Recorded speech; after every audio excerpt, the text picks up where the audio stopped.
And welcome back to an episode of Ministry Truth. I am your only host on this show.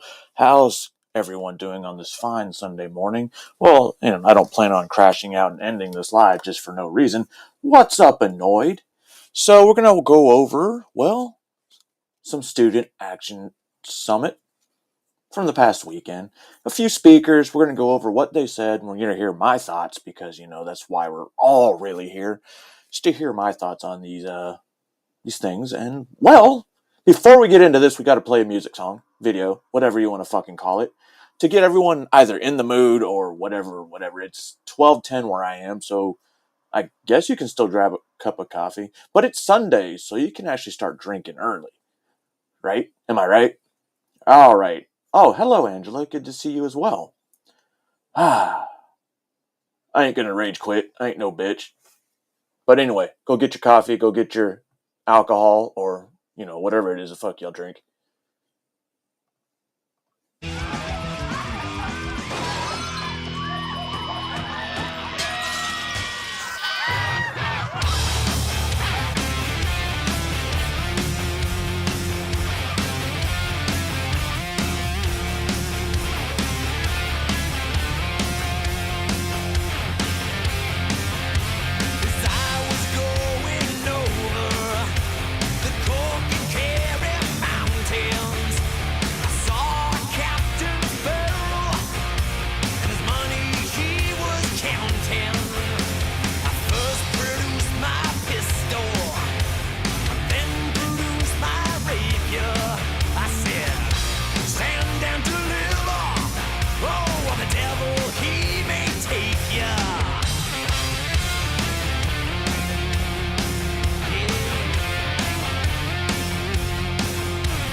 Not sure that was PG-13.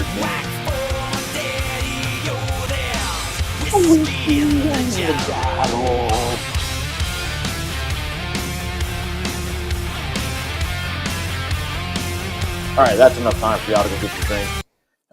Whatever the fuck it is you do. I am drinking a Bang energy drink because, I can.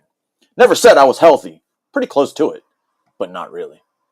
So we're going to go over these people who spoke at the Turning Point Student Action Summit. And they're going to go over, where do they feel the hot topics of the day are. And, we're going to listen to them, like I said. We're going to dissect them, like I said. And, we're all here to hear me dissect what we're hearing. Well, that's why I'm here.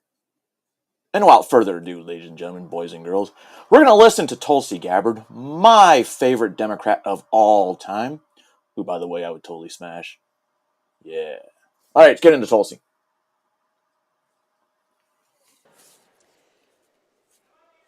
I love you too, man. Wherever you are. Thank you. Thank you. Thank you. It is truly awesome and energizing to be here with all of you. I hope that you are feeling energized and inspired by all of the incredible speakers, Brett Cooper, Riley Gaines, everyone coming through here. But I just want to tell you that you inspire me. Seriously. Thank you. DC, there are some good days and there are some dark days. But what keeps me going is me. Are people like you. See, I told you. People like you who made it possible for President Trump to get elected and create this truly transformational and historic moment that we are living in here today. We are here because thousands of young leaders like you, great Americans all across the country, they put partisan politics aside and recognize the opportunity to bring in a president who would fight for every single American. And that's exactly what we're doing in Washington every day. Tulsi's in love with me. When we look back, and I feel like, it's been, 6 months-ish since President Trump has been in office, not even 6 months hardly. What happened in that year leading up to the election? It feels like such a long time ago, but I want to spend just a moment on this because it's important for us to recognize what Steve Bannon was just talking about, the deep state. When we go back and look at all of those days that President Trump had to spend in a courtroom because of the constant lawfare that was being waged against him by his political opponents and the deep state. Wait, Juniper, Angela, and Annoyed are all here? Time to rage quit. Who were terrified that the American people might choose to elect him once again. You look at all of the propaganda that was thrown his way, the lies, the smears, the attacks that were thrown his way, how many times they actually tried to throw him in jail. And even at that, man, that mugshot will go down in history Corey, what's up? as one of the best pictures ever. All of their attempts to take him off the ballot, as we were going through that, I often reflected at really what was behind it. They were there thinking, okay, we have all of this power, we need to silence him, undermining our democratic republic as they claim to be doing so to save democracy. But when we really take a step back, we recognize that they were acting out of fear.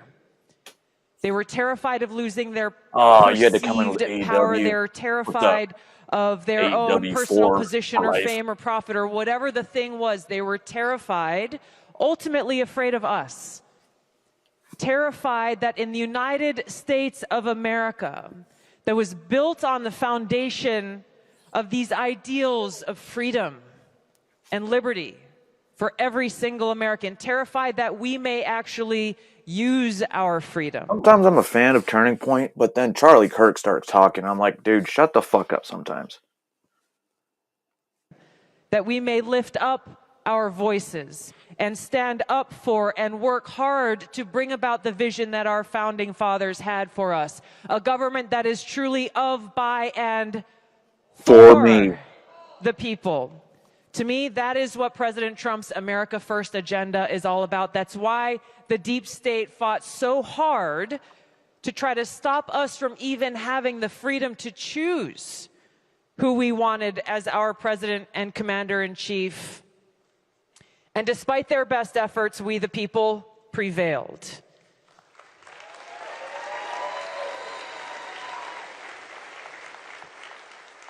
And this memory of this, which every one of us played our own role in bringing about, is so important to keep at the forefront because the deep state has not gone away. Hell no, it's gotten stronger. They exist within every single agency of the federal government, in the national security state, in the propaganda media. To include DNI? They are continuing to fight hard every single day, in spite of the fact that the voices of the people delivered this resounding victory for President Trump and to our country, saying unequivocally, we are coming together, Americans from all different backgrounds and different walks of life, saying we choose. We want the client list. We want the client list. Epstein's dead. I don't care how he fucking died at this point. But we want the client list. That doesn't exist. That just happened to be used for Ghislaine Maxwell as well. And what about the one they got the first time? There's no client list? Right. Freedom. We choose peace. We choose to come together for truth. Not my truth or your truth or their truth, but fundamental objective truth. We come together for common sense.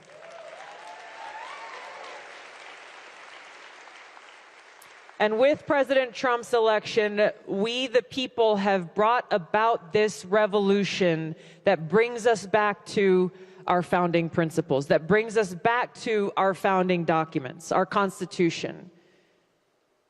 This is the oath that we all swore, the oath to support and defend the Constitution against all enemies, foreign and domestic. And by the way, it is the same oath that every person who goes and works within the intelligence community takes. Support and defend the Constitution of the United States of America.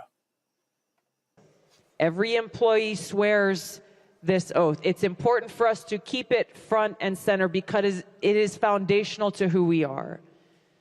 That we remember what we are fighting for. When we talk about freedom, we are talking about freedom of speech. Remembering that it wasn't that long ago that we had parents speaking up for the safety and well-being of their children at Board of Education meetings who, under the Biden administration, were then targeted as domestic violent extremists. We have to remember how, and these are documents that we will be declassifying and releasing very soon, about how on day one of the Biden administration, meaning January... What I want to know is who gave out those fucking secrets? Who leaked out intelligence secrets? You find that guy yet? Hello, Zippity.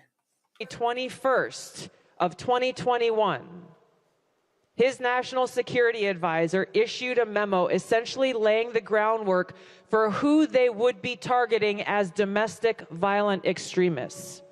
And one of the documents that was ordered, one of the directives that was given in this memo was to the Director of National Intelligence to come up with a document that went into very specific descriptions of what to look out for when we are looking for domestic violent extremists. And so what you'll see there are detailed descriptions of what we would later see the Biden administration target. Those who were complaining about or unhappy with COVID-19 mandates and policies. Parents who were afraid that their children might be forced to get the vaccine when they went to school against their parents' wishes.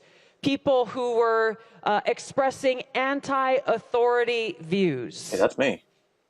I could go on in this list of people, groups, thoughts, free speech, they were labeled as domestic violent extremists, and then use that label to go and then force these tech companies, some of them were willing, some unwilling, to censor Americans' free speech in the name of going after domestic violent extremists. We have to expose their tactics and the playbook of the deep state. Give up a little bit of your freedom, your information, in the name of safety. Remember that. It's all for your safety. Does that make sense? It shouldn't. So that we, the people, can make sure we never allow this to happen again.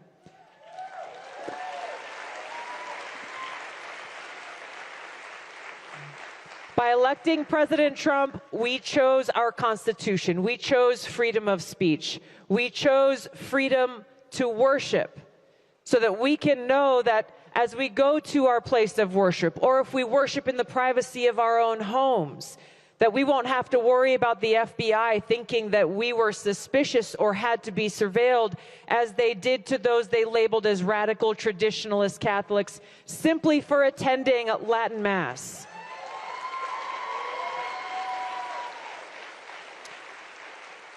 By electing President Trump, we chose freedom.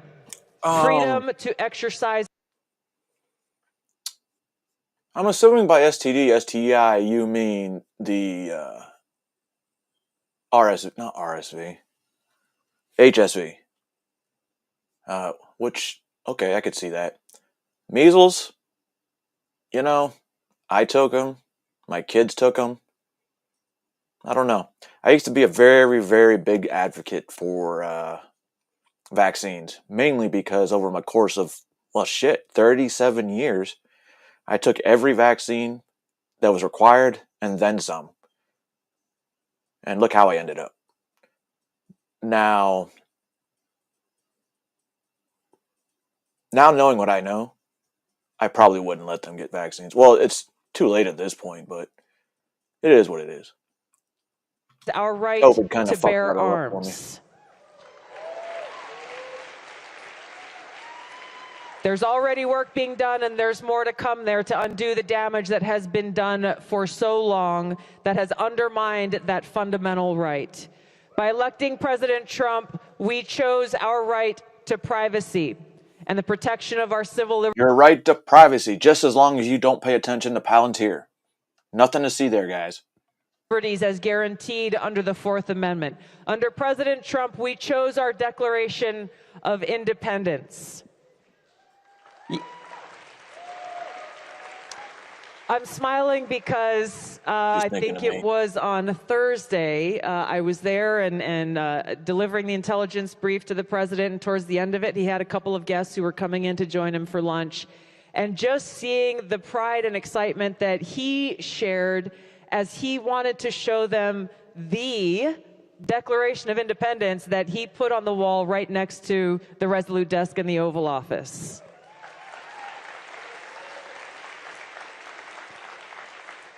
That declaration that reminds us all that all men are created equal, endowed by our Creator. Not by anyone in government, but our Creator with certain inalienable rights, among those our right to life, liberty, and the pursuit of happiness. Nailed it.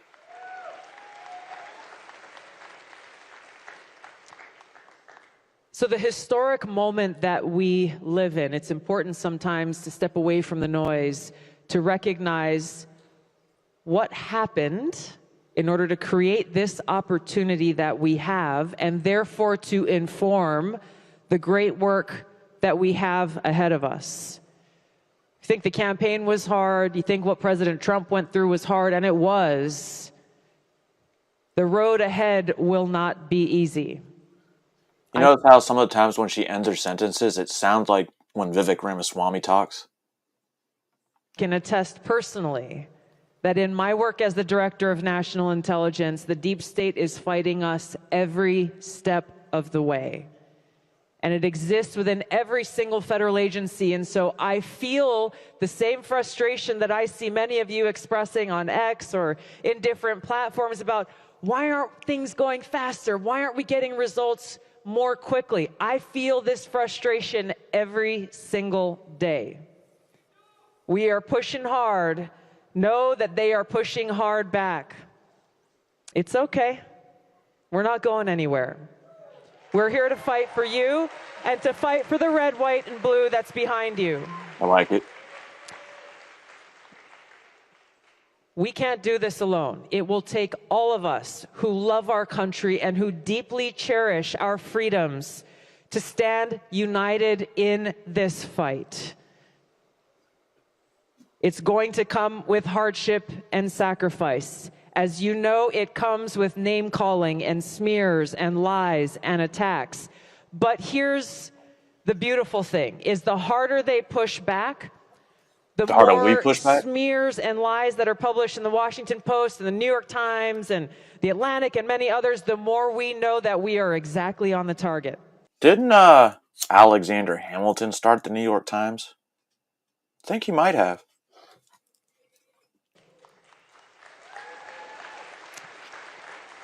And on those days where you might feel a little tired and you might feel a little discouraged, and we all get there at some point in time, I go back and think about what President Trump has been through. He has sacrificed more than anyone else. He has been attacked Angela, and AEW's right on the targeted meningitis. more than anyone else. And most significantly, 1 year ago tomorrow, It's one of the biggest things for kids. Was the day in Butler, Pennsylvania, when a gunman tried to take his life missing by just a hair. And so on those days when you feel like you're not quite sure if you have any more fight left in you, think back to that day when he popped right up.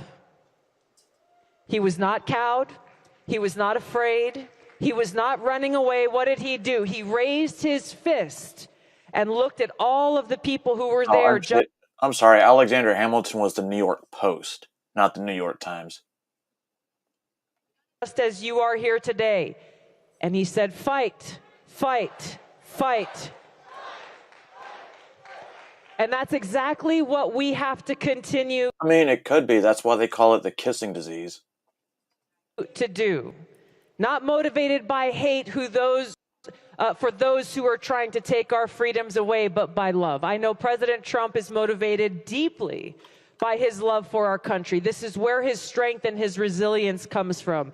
He is motivated deeply by his care for every one of you, every one of us, the American people, and his commitment to make the most of every single day that he has in the White House to bring about this reality of a country where we can live in peace with prosperity and security and freedom for all Americans. Yeah, I just remember that. This is why I'm so grateful I to looked it be up. able to have earned President Trump's trust and confidence to be able to serve as a member of his cabinet in the role that I am in, because we have a lot of work to do. That's also one of the vaccines I had to get. Thanks a lot, Army.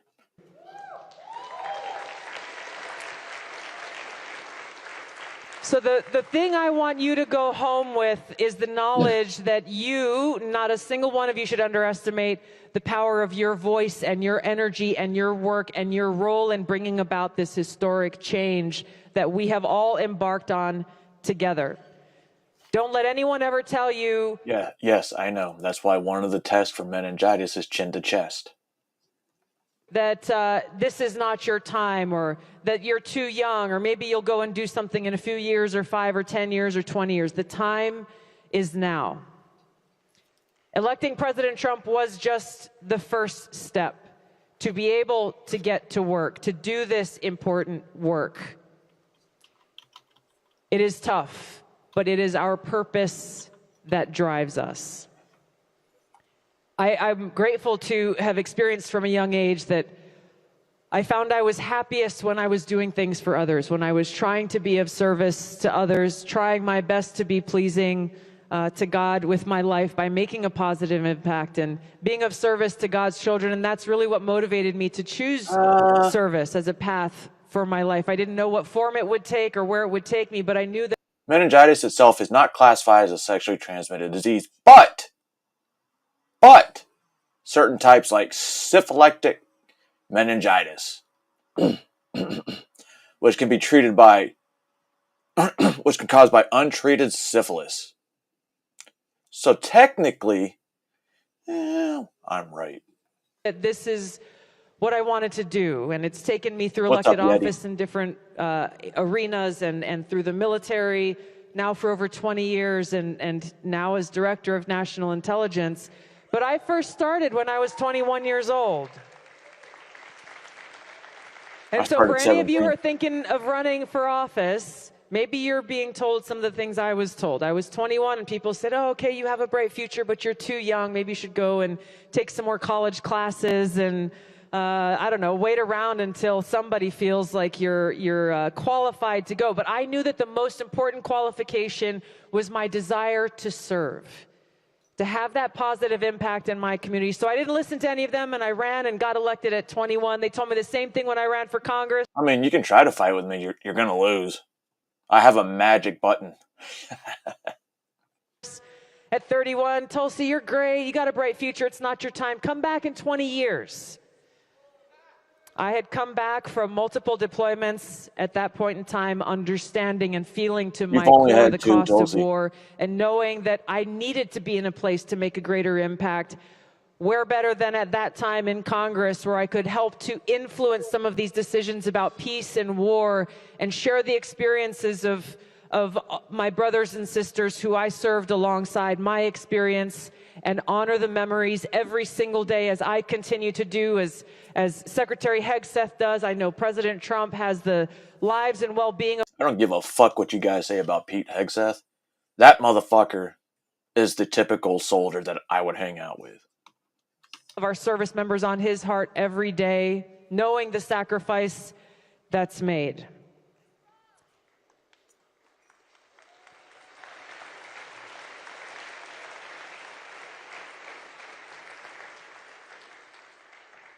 We must remain undeterred. For me, I have always turned to my faith in God in those difficult moments and these challenging times. And finding that strength and that confidence and that peace and that shelter and that courage that can only come from having faith in God's unconditional love for me, and knowing that all I have to do is do my very best every day to be pleasing to Him and have faith that whatever the outcome, it will be his will that is done. Hey, I'm retarded. What's with the number things in chat? I know Jeff was crying about it because he didn't have it yet, but for some reason mine magically showed up. And I don't have over 1,000 subscribers.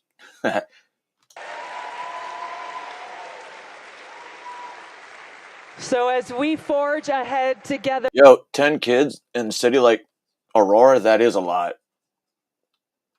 I encourage you to stand strong, to be joyful warriors, to always remember that with God all things are possible, and knowing that we can change our mindset. Somebody brings me a problem, Yo, happens I'll on a daily solve it. I got basis, the hook while my I DJ say thank revolves you. it.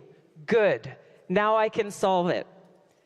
See? Hard challenge comes my way, or maybe I am having a difficult day. Awesome. It's my opportunity to say, yes, Lord, here I am. Send me.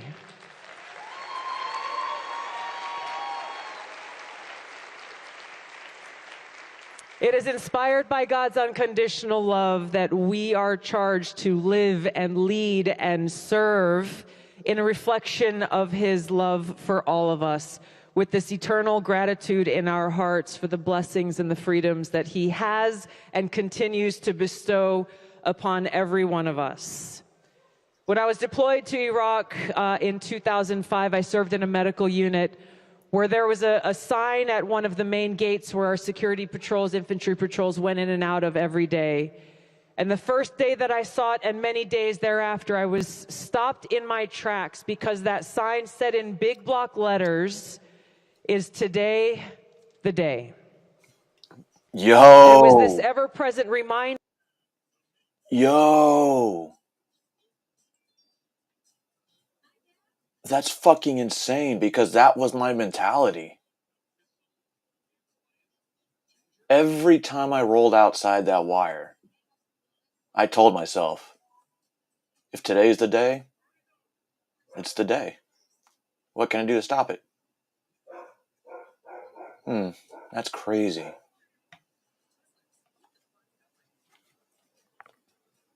Oh, I thought I hit play. My bad. Certainly there in a war zone in 2005 during one of the height of that war in Iraq, that any day could be our last. And it was an opportunity to reflect and to pray and to know that I needed to do my best to make every single day count. We look to the tragedy that just happened in Texas. We're at a camp where girls were going, families who were camping over a long holiday weekend, in a moment, they lost their lives in this tragedy. Is today the day? Every single day that we wake up with breath in our bodies, I don't hear we it are blessed with the opportunity to take advantage and make the very most of that day. Today is the day. Today is the day for us to stand up for all that we believe in, stand up for each other, stand up for our country, stand up for our freedom and a future that truly realizes the vision that our founders had for this great country. I'm grateful to stand alongside you in this honorable and just fight. We will make this happen together. Thank you so much, everybody. It's great to see you. God bless you. Ah, yes. Yes. She could get it. 100%. And then some. Alright. So that's Tulsi. And next... Oh, wow, did I really line up hottie after hottie? No. But this just happens to be next. And this lady, she lost a national championship to a guy who, yeah, he's a guy. Ranked number 1 when he should have been ranked number 400. But that's besides the point. That's besides the point.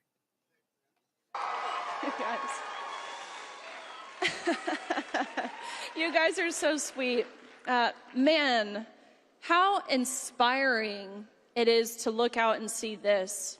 See so many people, so many young faces especially. Maybe the intention for us being here, of course, the speakers on this stage, maybe the intention is for us to inspire you all, but I look out and it's this right here that inspires me. So thank you guys very, very much. Hey, no problem. Glad I could help. And of course, thank you to Turning Point for fostering this environment. I've had the pleasure the past 2 or so years to be on upwards of 80 to 100 campuses, college campuses and high school campuses. And so to see so many familiar faces too, thank you as students for being involved. Look, of course, I'm not here to deliver a political message, if you will, because the issues I talk about, they really shouldn't be political ones. But I will say, and I imagine many of you share the same sentiment that I do, the past 173 days or so, my pillows felt a little bit better at night. I sleep a little bit better. The air feels a little bit clearer. It really has been win after win after win with Donald Trump back in the White House. By my pillows, I didn't mean like my actual pillows, but Mike Lindell's pillows. But either way.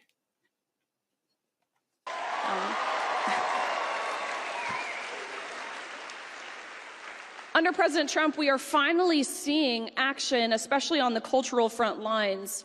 This administration is pushing back and restoring sanity where the left tried desperately to sow confusion. Of course, on day one, Donald Trump signed an executive order declaring there are only 2 sexes. Yo, what if, hear me out, when my daughters have kids and my son has kids, what if I was their homeschool teacher?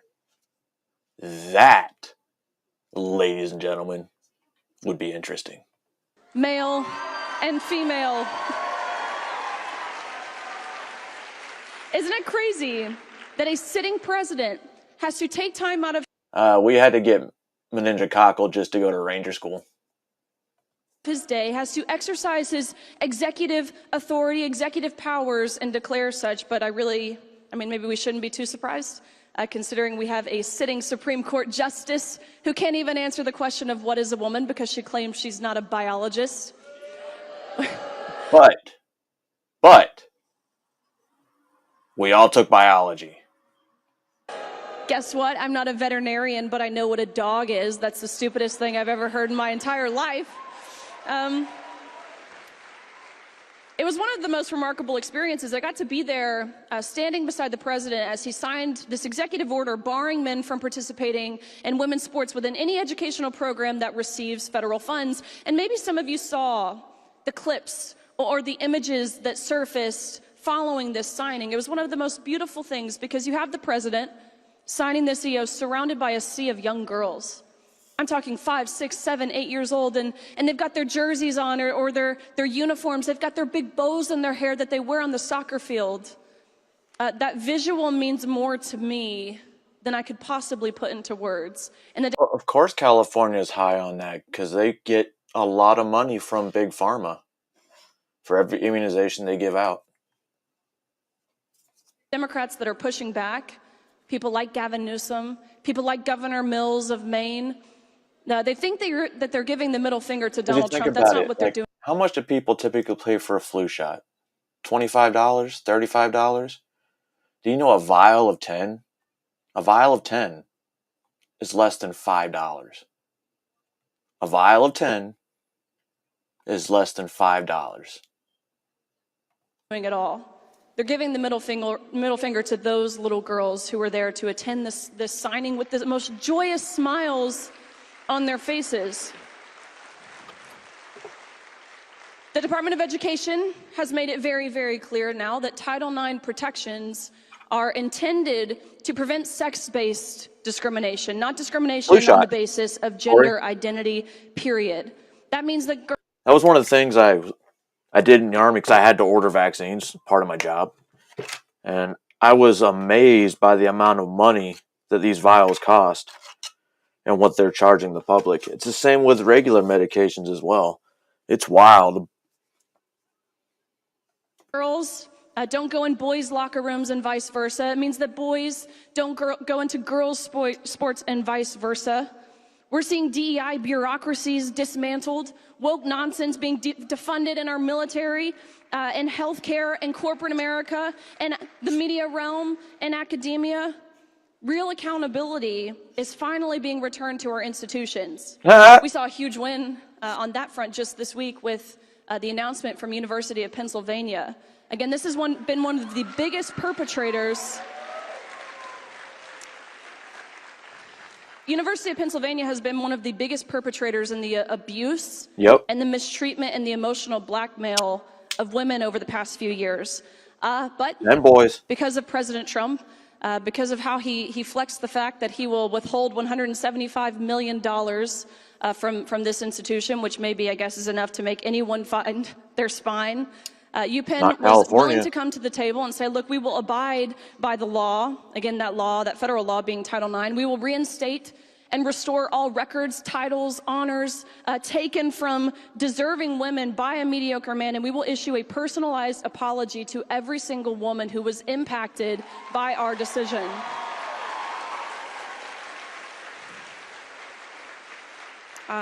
We just found out that the Supreme Court will hear oral arguments this fall surrounding a Title IX case, which is huge. I can predict what we're going to see. I imagine we will see a 6-3 ruling. I believe the votes are there, with a scathing dissent written by these liberal justices. But I don't think, I want to make a point here. I don't think that these cultural wins that we have seen should be underscored, by the way. The wins, they're so much bigger than kicking boys off of a girls' team. Understand, our entire society falls apart if we do not know the difference between men and women and sanction the permanent and irreversible harm and sterilization of children. The cultural chaos that has plagued this country for far too long, it's a symptom. It's a symptom of speech and thought control waged on America by the left. It is foundational, these wins that we are seeing. They're wins for truth. Of course, they're wins for women. They're wins for children. They are wins for the American people, but they only happened because we pushed back. The people here in this room pushed back. We refused to be silent. And you know what's ironic? The left keeps insisting that Gen Z is theirs, that we're all just these mindless foot soldiers for progressive ideology. But here's what's been proven. And again, what I've seen when going on these campuses, more and more young people are waking up. We're not buying it anymore. We see the absurdity. We see how out of touch with reality the other side is. They tell us, be your authentic self, all while pushing hormone blockers onto kids, telling them that they were born in the wrong body. They tell us, trust the science, until that science says that men can't get pregnant. They tell us, they care about women. The Democratic Party, it's the party of and for women. But then they erase the very definition of the word itself. Gen Z, what I have seen, what I have experienced, truthfully, what I have felt, we're a generation that craves truth. We're desperate for it. We crave authenticity, freedom, not virtue signaling, not censorship, not social engineering. This generation isn't lost. We've just been lied to. But the American people, again, especially Gen Z, we're beginning to see through it all. So here's my clarion call to you guys. You know where it all started? The McGraw-Hill Book Company. For those of you that don't know McGraw-Hill, they made most of our books in school. Can you guess why? We cannot get comfortable. We cannot become complacent. It's almost inevitable, truthfully. Inevitable. Because success, again, the wins I've mentioned, success, it breeds complacency. But hear me when I say complacency breeds failure. It is the enemy to growth. It is the enemy to progress. We can't treat these victories like they're permanent. We have a saying that complacency kills. Because once the second you get complacent, like, nothing's going to happen, we're not going to get attacked, and you let your guard down, and then we're fucked. And that's typically when the first 100 days and the last 100 days. You know why? Because the left is relentless.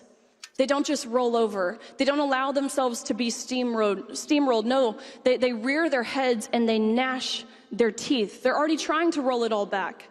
They're pressuring judges. They're rewriting rules. They're flooding the culture with lies disguised as compassion, as empathy, as inclusivity. And if we check out now or allow ourselves to fester in these winds, if we stop fighting, fester. They will undo everything that we in this room, that Turning Point USA, that President Trump has worked for. We are in a battle for reality itself, and we must fight like it, because this war on woke, it has not yet been won. Riley Gaines. Don't take it from me. Take it from the people of Wisconsin, for that matter, where you have a Governor Evers, who in your state statute attempted to change the word mother. And a 1,000-page budget bill, which is exactly how these things go, by the way, attempted to change the word mother to inseminated persons. Whoa! We've been called it all as women, as mothers, right? Like cervix havers, uterus owners, menstruators, bleeders, chest feeders, birthing people, like the list goes on. Inseminated persons takes the cake. There's not a whole lot more dehumanizing than that. That's like what you refer to cattle as. So I'm reading the red line of this bill, and immediately, of course, I stop in my tracks when I see the word mother crossed out and replaced with inseminated person. And the first word, or the first question that pops into my mind is, oh gosh, who the fuck is NWO? What are they going to change father to? And I don't see because, NWO. Of course, the counterpart of inseminated persons, but I guess be inseminator. But no, Ha, that's I not am what the they changed father inseminator. to. Father was changed to natural parent. Now tell me more specifically, there's not a war on women. This war on woke, it hasn't been won. So again, Gen Z, hear me when I say this. You're not crazy for thinking the world has temporarily lost its mind. You're not racist for wanting a strong and secure border, for seeing the value in that. You're not hateful for insisting that tampons don't belong in boys' bathrooms, contrary to what Tim Walz says. If it shouldn't be here, get rid of it. Right, Riley? I know it can still feel like we are the minority, even with Donald Trump back in the White House, but we're not. We are the counterculture, and we have work to do. So speak up, show up, pay attention to what's happening, not just on the national stage, but what's happening locally. Keep Christ first. Don't just play defense. Go on offense. Build families. Build faith. Build the future. Again, too often I hear people say that we are the ones who are going to destroy America. It's Gen Z that's going to destroy America. I honestly thought it would be Gen Z. I vehemently disagree with this. I believe it's the generation that came before us that ultimately failed us. I believe that Gen Z is going to save America. So let's prove those people wrong.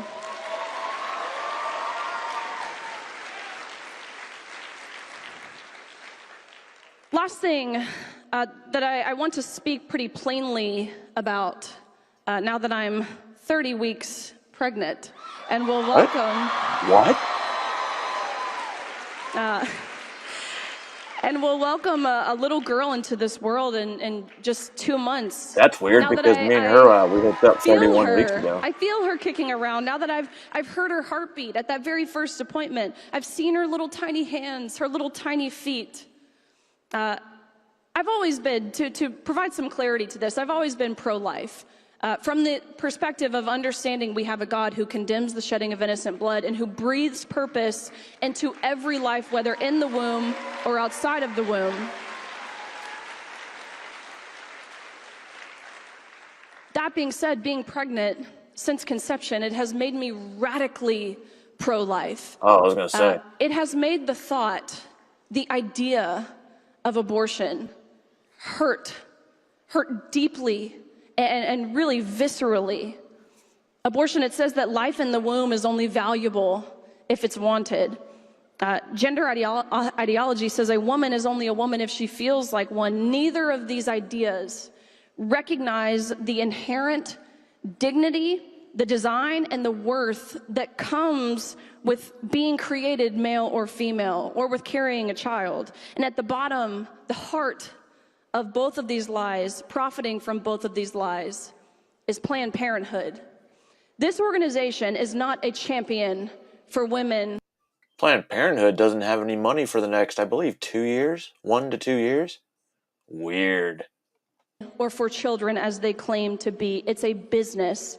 It is a business that made, just last year alone, $1.9 billion in total revenue, receiving $792 million in taxpayer funds. That's money from you and me. We involuntarily funded this organization. Think about that. While families are struggling to afford groceries or gas, we're being forced to fund an organization that terminates nearly 400,000 babies every single year and pushes this radical gender ideology onto vulnerable children. Planned Parenthood, they claim to fight for reproductive health, healthcare freedom, that's what they say. Where was that healthcare freedom in 2021, by the way? No, these are the same tyrants who fired healthcare workers, who fired U.S. military members, who fired school teachers. But let's be honest, it's not healthcare what we're seeing, it's harm. They profit off of confusion, they profit off of fear, of pain, of vulnerability, of insecurity. They encourage minors to go on to puberty blockers, to get abortions, to sterilize their bodies, often without parental consent, little to no consultation, all under the guise of choice. But what kind of choice is it when it's rooted in a lie? When Planned Parenthood and the abortion industry tell women... Never forget the purpose of Planned Parenthood and abortions was to reduce the population of the black people. Yeah.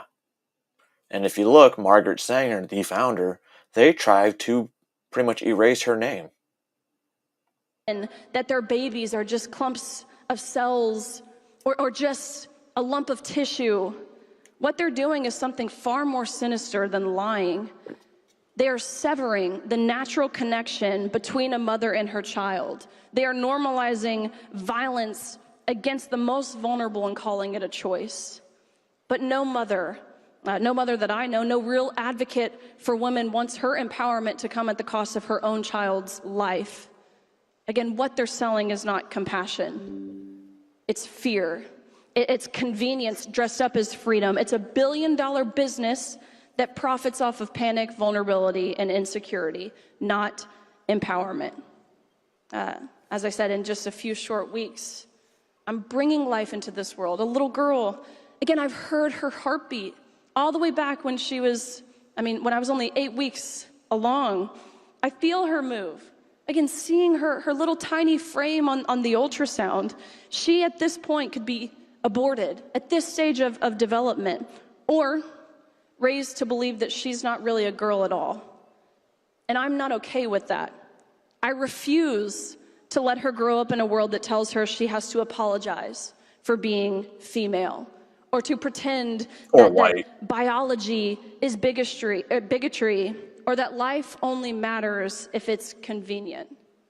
The future that I want for her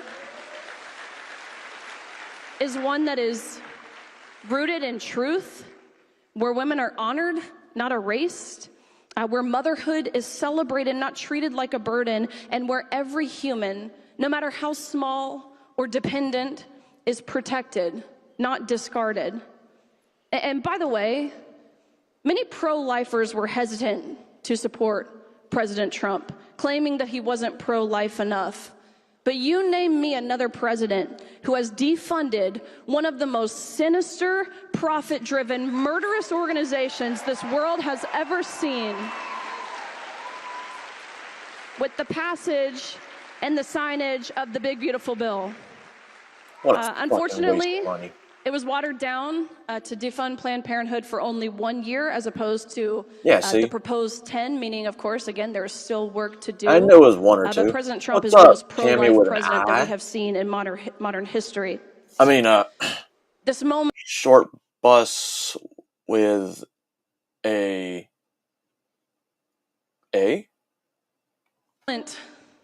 that we're living in. It's not just a political moment, it's a moral one. These issues, the issues that I've been discussing, that have granted me the platform that I now have, it's not a matter of right versus left or red versus blue. It's about truth versus lies. It is life versus death. It is freedom versus fear. And the good news is that we are winning. But only if we stay bold, only if we stay awake, only if we stay united. They've tried desperately to cancel us, to silence us, to erase us, but we're still here. We're growing. We're just really getting started.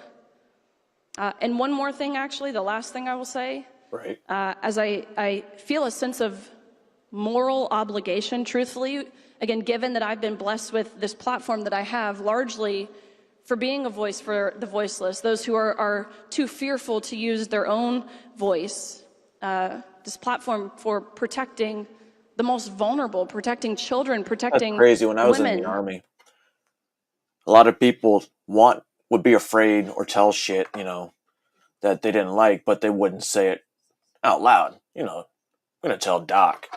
I'm going to tell that guy, I can't say my name. But whenever they would voice their opinions to me, I didn't give a fuck who I offended. I would voice my opinion very loudly. Very loudly. What are they going to do? Fire me? So yeah, I was kind of the voice of the voiceless, and I gave two fucks. Like I said, what are they going to do? Fire me? I want to say, number one, I serve Christ, not any politician.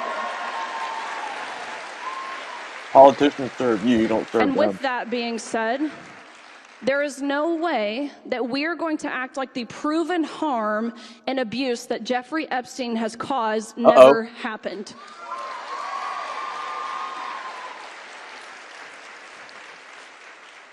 His victims deserve so much better than Damn that. There's right. no line to walk when it comes to sex trafficking, especially the exploitation and sex trafficking of minors. Again, it's this right here. This is the future. And to see this, it makes She's trying to take a shot at Trump, by the way. me feel more hopeful than anything I've seen or felt in the past 173 days thus far. Knowing that the world that we're all working towards, the future that we are fighting for, is the world that my daughter will grow up in. And so I'm eternally grateful and indebted to you all, to Charlie Kirk, to Turning Point USA, and I hope to see you guys on your campus later this year. So thank you guys very much. It's crazy to think that for 20 years I fought in a war for Jews. I was fighting for Jews. That's fucked up. It's time to bring back the Crusades. I'm just saying. No, just kidding. I wouldn't do that, because that's Christianity on the other side. But if they needed a hired hand, I got you. I got you.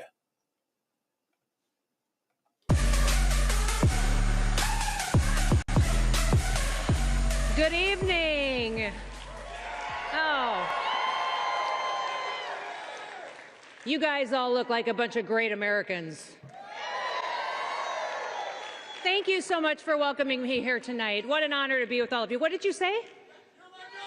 Yes, I am your governor. And now I work for your president as your Secretary of Homeland Security.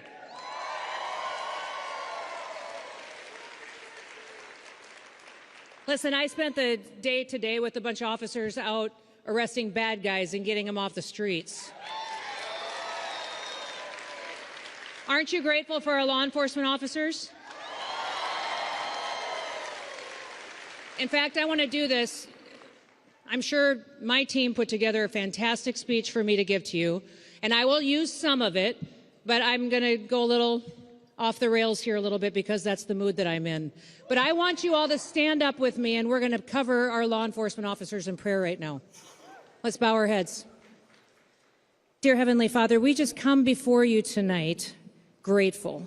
We come before you extremely thankful for the blessings that you have given us, Lord, recognizing that we are a privileged people living in the greatest experiment on earth. Lord, you have given us a country that defends our freedoms and our liberties, and you have surrounded us with good men and women who care about the rule of law, who every single day stand up and they defend the oath that they have taken to protect people. Lord, we were created to serve you. The purpose you've placed inside of us as human beings is to serve other people, and when we serve other people, we will be happier because we are fulfilling the purpose for which you have created us. Lord, I just ask right now that you would put your hand and a covering over every single law enforcement officer in this country. Lord, that you would build a hedge of protection around them. And Lord, as they go out and they defend our streets from rioters, from violent criminals, from people who would wish to do others harm, Lord, that you would give them a peace that passes all understanding.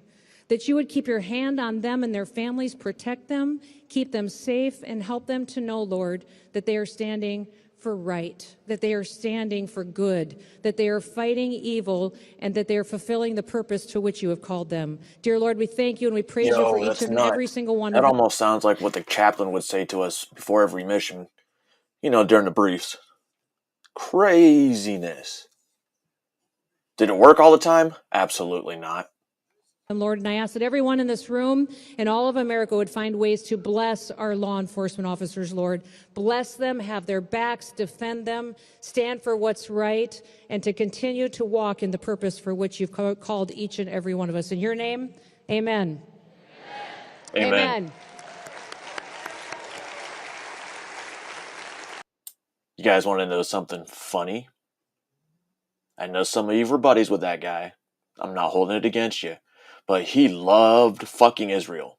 And now it makes sense. Because Israel loves and accepts pedophiles. Y'all know what I'm talking about.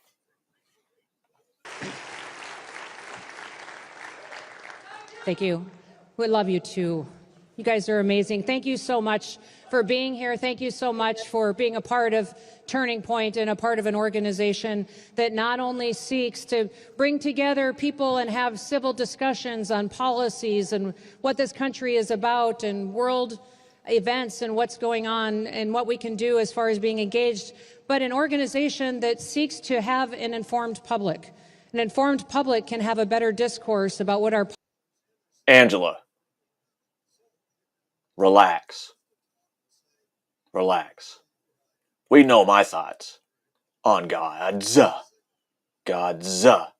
demigod, remember? Policies are, what our future is, and can continue to set America apart from other countries in the world. I'm so grateful for this organization, for Charlie and his vision, for those who support him, and for each and every one of you who come here and recognize that you are the future. Listen, I feel like, my job is really weird, actually. If you guys want to know what my job is, my background is as a farmer and a rancher. Many of you have heard me speak here before. Many of you have heard me speak here before as governor of South Dakota. I had the chance to... I love these South Dakota guys, and thanks for showing up. Wait, didn't you shoot dogs? I had the chance to speak here before as governor of South Dakota, but my background is mostly in business. I served in Congress for a period of time as governor, and now when President Trump called me and asked me to be his secretary, actually what he did is he called me and asked me if I would like to be involved in his administration somehow, and what job would I be interested in. He said, Christy, I know people have talked to you before about different cabinet positions, maybe interior, ag, something like that, and I said, Mr. President, what I would most like to do for you is to be your Secretary of Homeland Security.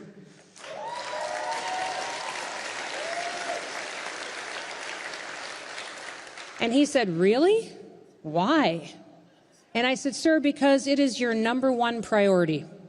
It's your number one priority. Angela. And I think that you're going to have somebody who's actually strong enough to do it. Take a sip of your coffee. It's a hard job, and somebody's going to actually have to follow through on it. And I also think that you need somebody who can communicate about it.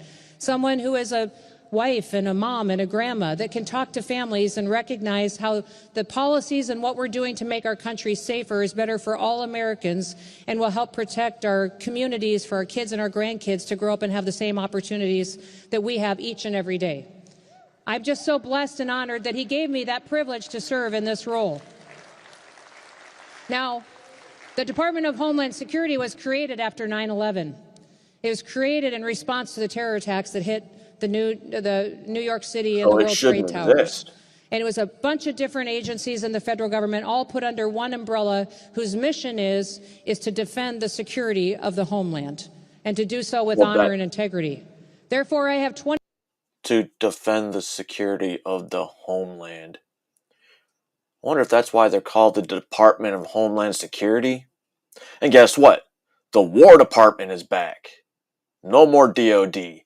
The War Department makes me want to go get back in the Army. But then again, I realize I'm old, body's broke, and they have drug tests. But if they ever got rid of those exceptions, and, well, the hair and the beard, sign me up. 23 different components in my agency.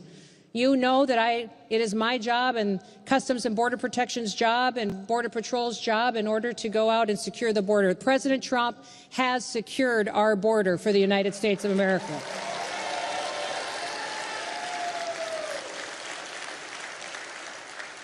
He's given me fantastic partners in Tom Homan and Stephen Miller and Rodney Scott, Todd Lyons, who's out there running ICE for us. We want to thank all of our light ICE officers for what they do every day on interior enforcement as well.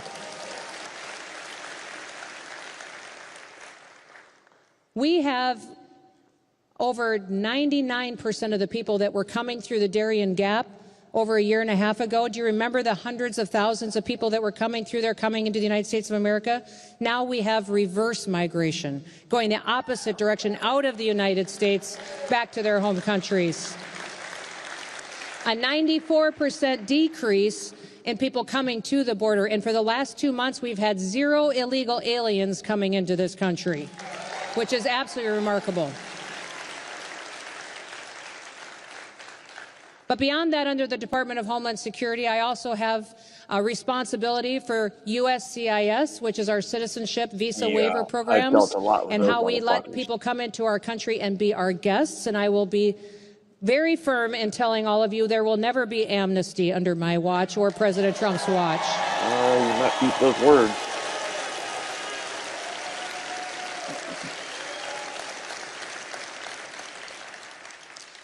I'll also tell you that I have responsibility for TSA. You don't have to take your shoes off anymore.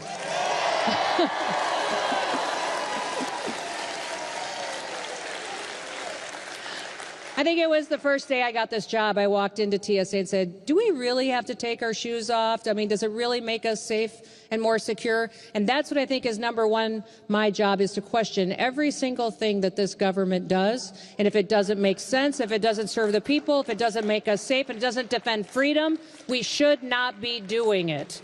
We should not be doing it. Sometimes I didn't have to take off my boots going through security. Maybe because we were in uniform. We also, under my department, are going after Harvard. They refuse,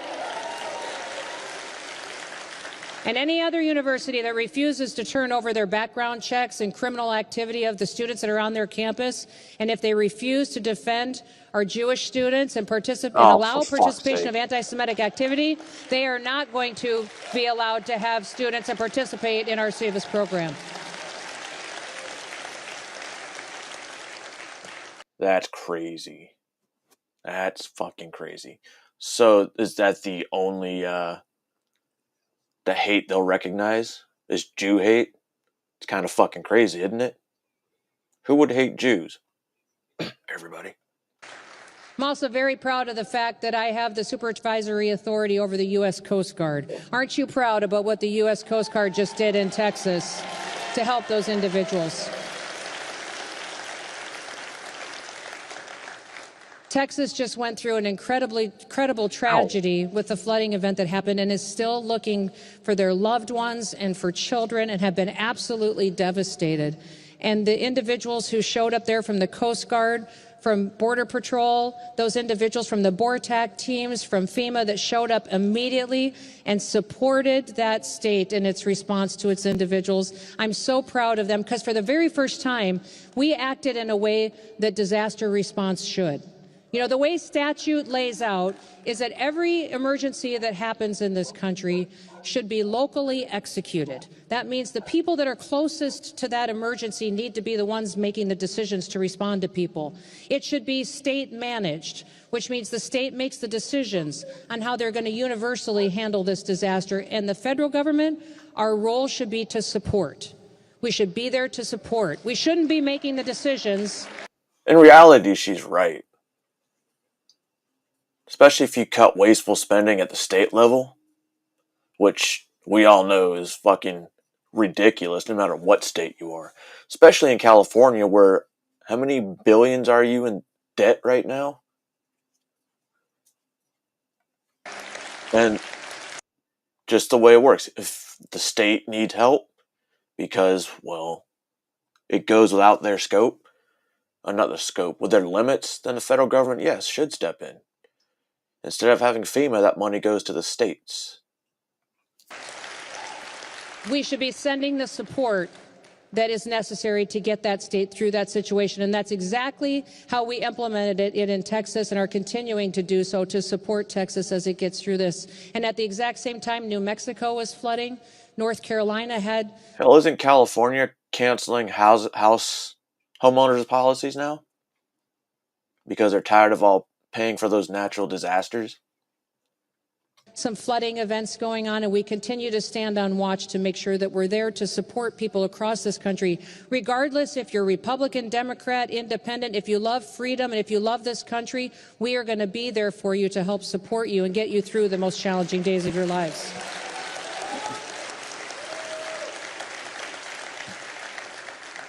Now, I'm here tonight, and I'm not going to talk much longer. I guess it says I have 19 minutes. I'm not going to talk that long. But what I do want to talk to you about is that you guys are the future. People will tell you throughout life that there are things that will determine what you're going to be. They will tell you that the family that you're raised in or the city that you're in or the community is going to impact your future. Angela, I pay attention a lot more in the news than most people think. I would disagree with that. People will tell you many times that your education will determine who you're going to be and what you will be. Not It'll true. open up doors for you and create new opportunities. I would say that I disagree with that. Same. Our Department of Homeland Security interacts with all of those areas. It interacts with even the jobs that you're going to have. The one thing I want to remind all of you here today, and one of the important reasons why I think it's that you should recognize that you are here, is because what still makes the world move, what still will determine your success in life, is relationships, is the people that you meet, the people that you spend time with, the people that you talk to.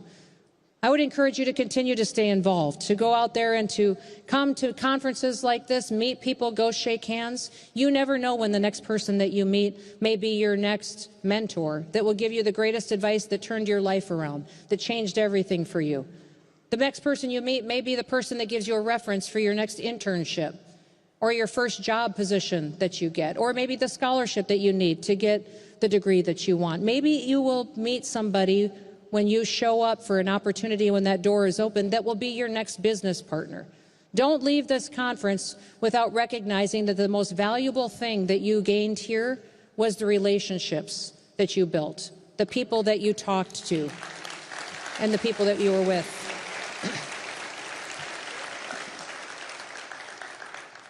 I've got a team around me and staff with me that every single day help me do the job that I do. And I'm so proud of them. What most people don't know is that the team that I have around me, they leave me encouraging notes once in a while. They leave me little notes either on my desk. They might leave it in the vehicle when I get in the vehicle. If I check into a hotel room really late, they might leave a note on the desk in there. I want to tell you what note they left for me last night when I got here really late and checked into my hotel room. My advance team left for me a scripture verse. The scripture verse was from Hebrews 13:6. Oh. And this is what it said. Weird. It said, so Hebrews. we say with confidence that the Lord is my helper. I will not be afraid. What can mere mortals do to me? And I just was so overwhelmed by them, the fact that they are so kind enough to be encouragers to me and to leave me notes like that and to remind me of perspective. that in this life that all we need is a little bit of perspective about what life is, what hard things are, what challenging things are in front of us, but also what blessings we have in front of us. That scripture verse meant the world to me because in my job, many times we're dealing with people who can be violent, with criminals. I'm standing in situations where we're surrounded by people who've been impacted by criminal activity, and we're taking action against very dangerous people. Now, I don't wake up in my days being scared. I don't spend any time worrying or being afraid because I just think that's a waste of energy. True. But I will tell you that scripture verses like that say, we can say with confidence that we will not be afraid, that we will stand, and that what can mere mortals do for this? You see, I would challenge each of you to live a life of significance. You could make a decision right here today that you are deciding to live a life of significance, a life that matters, a life that will impact people and make a difference for the future. And I'm here just to tell you that we need you. Been there, done that. That we absolutely need you for the future of this country. The Department of Homeland Security is an agency that's, I think, the second or third largest agency in the federal government, but it has one of the smallest budgets. Now, thanks to the president's big, beautiful bill that just passed, we'll have some new resources to put into securing this country and keeping it safe.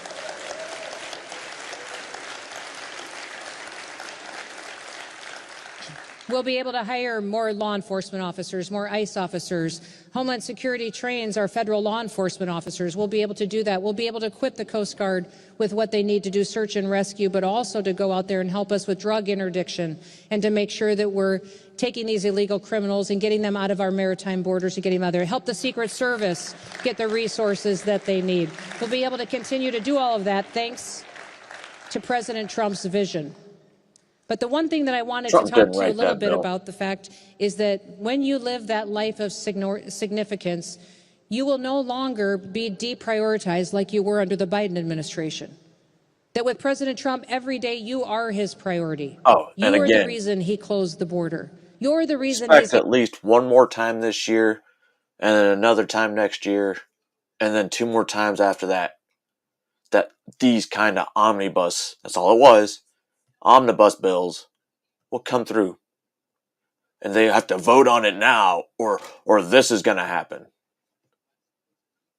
It's just reversed, and then reversed, and then reversed. It's a cycle. It's the circle of life. Getting the criminals off the streets. You're the reason he's fixing the colleges. You are the reason that he's out there fighting so hard to make sure our economy is strong, that you can get the job that you want, that you can get a wage where your family can go after and pursue their biggest dreams and hopes and go after them and raise your children here and continue to be blessed beyond measure, beyond most of the people in the rest of this world because you're in this great country.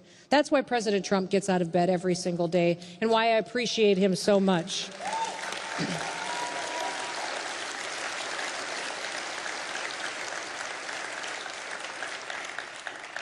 I tell a lot of stories about my dad because my dad was a cowboy and he was tough. But I also tell people that he gave us impossible things to do. All the time, he gave us things that were just hard to do. And I think I told this story a few years ago at this conference, but I recognize some of you may be new here, so I'm going to tell it again. Oh, okay. I'll give you one example of one of the greatest gifts that my dad ever did for us. I remember one day I was about 12 years old and it was harvest time on the farm. We were combining corn. We had filled a semi up with corn and he was driving it. I was in the passenger seat and he pulled it out of the field out onto the road and started to drive it down the road. When he realized, he said, "Oh, Christy, I forgot. I've got to take a different truck home. Here, jump over here, take the wheel, make your corners wide, and I'll meet you in the yard." And he jumped out the door. Hey. So I dove across the cab, grabbed the wheel of the semi, started to drive, had no idea what I was doing. I didn't even know how to shift, stop, or anything. I took the widest corners I possibly could when I had to turn, drove the 7 miles home, and I remember when I got back into the farmyard, I didn't even know how to stop the semi. So I just turned it off and let it drift to a stop. I remember the very first thought that I had at that time was, I cannot believe that I lived. And the second thought that I had was that I bet I can drive anything now.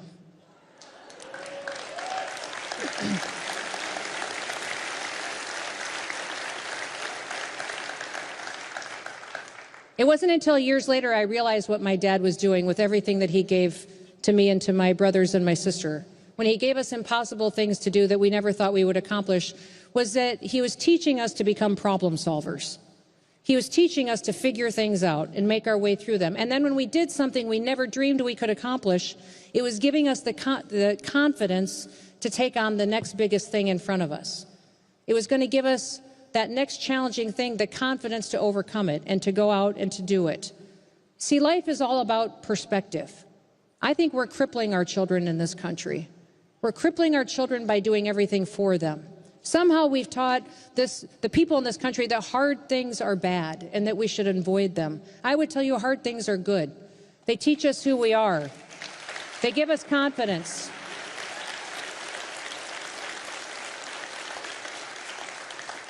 We need a world filled with problem solvers, and that's exactly who you are. You see, there's people every single day that go out and risk their lives so that we can stay free. There's men in our military, women that serve in our armed forces, law enforcement officers that keep us safe, keep us free. We don't know what hard is. We have no idea what sacrifice is compared to what some people are making for us. So I would ask you to keep the days ahead, the politics, the debates, the divisiveness that's out there. Keep it in perspective. Understand that sometimes hard things can burn off the trash, and that what can come out is a shining gold, clean American freedom. If you look at those tents that they're living in cages. Just imagine those tents, wall to wall, with 2, 4, 6, 8 rows of cots, side by side, with maybe a foot and a half in between. Imagine that, living in that for a year. These guys have it easy. They're only going to be there for like a week. And they're bunk beds, not a cot. A cot, guys. That sucks. Entire country can embrace again, and that you are the future that's going to continue to defend it. And you're going to defend it because you have the confidence to do it, because you've been through something hard and you've done it before.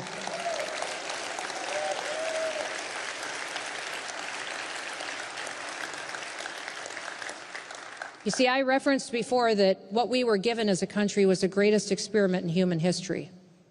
We had a group of men and women that went to war with the greatest military machine in history in the world at the time. When the Revolutionary Army went to war, they picked up their own personal guns and muskets that they used to feed their family and went to war with the greatest military in the world. And they did it for freedom. And then they gave us this country.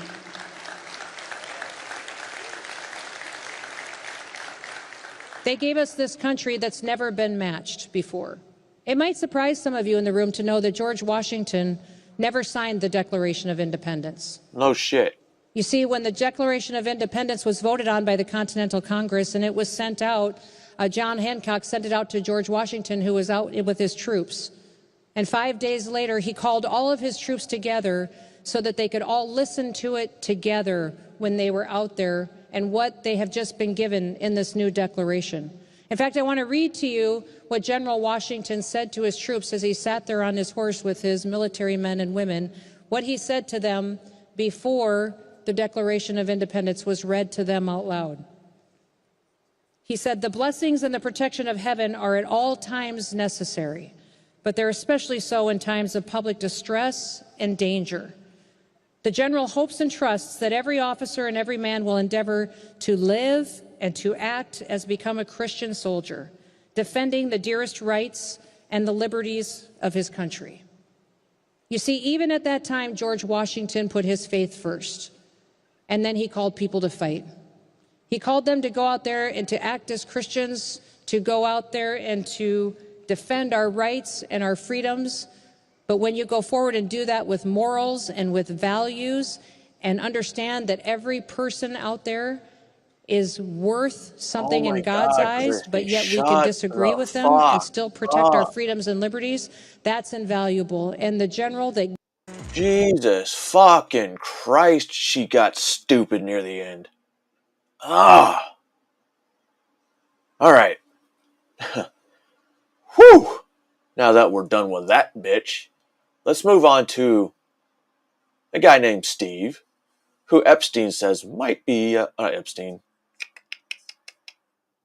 Elon said, might be on a certain client list. Don't know. We wouldn't know because we don't have the list. We don't have it. Why don't we have it? Yo, Tampa, yo, SAS, how you guys doing? We ready to win? Are you ready to win? Ready to rock! Are you tired of winning? That's awesome, Zippity. It's good to hear. We haven't even started winning, right? Okay, love you guys too. You know what? I love you guys. You're not the summer soldiers and sunshine patriots. You're the hardest core of the hardcore. You're the heart of the movement, right? You're with President Trump in 21 when they stole the 2020 election. He went back to Mar-a-Lago. Who had his back? You guys did, right? We have to, particularly after last night. Last night, I think, was one of the most historic. Were you guys all here in the audience last night? No, I wasn't. Was that historic? Laura Ingraham, Megyn Kelly, Tucker Carlson. Those were historic speeches. Make sure in your diary, the notes you keep, what's up, Fin particularly Fam? to How you your doing, kids brother? and grandkids, you were in Tampa in 25 when that Friday night, you had three of the greatest patriots in this country come down and lay it down, right? Right. What did Megyn Kelly say? Megyn Kelly at the end said, it's a time for choosing. It's a time for choosing. And we just had, I think all of you just read the president's latest Truth Social? Fuck that dude. Have you read it? Yeah. Okay. So here, let's have a partner's discussion. Okay. We know, or we're told, that there's going to be a special prosecutor sometime named, I don't know, I believe in the next week or two. Appreciate and that you, is going to go back to the very beginning of how the deep state tried to stop President Trump all the way to Crossfire Hurricane. Remember that? Yep. In the summer of 2016, where they tried to stop him from being president and install Hillary Clinton. And with Hillary Clinton, Merrick Garland as Supreme Court Justice, the country would have been gone. Donald Trump had the greatest come-from-behind victory against the headwind of the deep state trying to stop him. And this is one of the reasons this special prosecutor is going to look into it. After he won, what did they do immediately? The nullification project, the phony Russiagate with Brennan and this entire crowd, just a rollover. All right, this was kind of weird, right?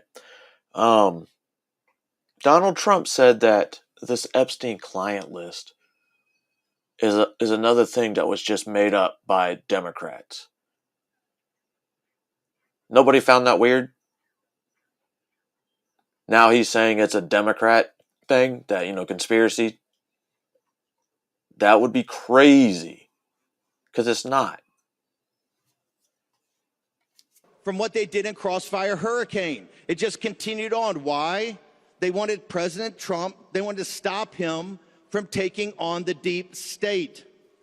Now, think about it. He had the economy on a roll, he had everything on a roll, and then the Chinese Communist Party in 2020 dropped a bioweapon from the Wuhan lab, correct? No doubt about that? Then they stole the 2020 election. The special prosecutor, President Trump, take your Truth Social out. Let's deconstruct what President Trump is saying. He says we've got to look into the 2020 election. That is going to be purview of the prosecutor. So you have Crossfire Hurricane. So you have a stolen election investigation that takes precedence over finding pedophiles in high places? That's wild. It's not about how he died or why he died. That's besides the point. It's what he did. Before he won, you're going to have the nullification project and the Russian hoax after he won to try to kill his first term. You're then going to have the stealing of the 2020 election. And guess what? Let's throw in January 6th, right? January 6th. Now, I would strongly recommend in that, because I've argued for this from the beginning, that in that arc of looking at how the deep state has tried to stop Trump and the MAGA movement, you can easily fit in the Epstein situation, right? Hell yeah. If you want the full release of documents, the special prosecutor gets it. And here's why. Epstein is a key that picks the lock on so many things. Not just individuals, but also institutions. Intelligence institutions, and countries, foreign governments, and who was working with him on our intelligence apparatus and in our government. This is why it's a time for choosing now. We have to decide right now and back the president and say, hey, look, all of your great work, you just heard Tom Homan, you're about to hear Kristi Noem, of closing the border. How did we get 10 or 11 or 12 or 20 million on Biden's watch? That was a plan they had. That wasn't random. That has to be investigated and people held accountable like all these other things. This is why the Justice Department is clearly overwhelmed with what they're working on. The FBI is overwhelmed. We only have 2 guys at the FBI. We have a handful of people at the Justice Department. The special counsel or special prosecutor can take on many projects and add people to it. All right, you have to get to the bottom of how the invasion took place. Why we're now have to put up $170 billion in the latest bill to do this. We have to have a time for choosing. Here's my recommendation we do. I call them the Tampa Resolves. And it's very simple. Coming out of Tampa, it's like the revolution. They had the Virginia Resolves, and they would make these commitments to themselves before the Declaration of Independence. Number one, it's very simple. The deep state must be destroyed to free the American people. Is there any question about that? Is there any question about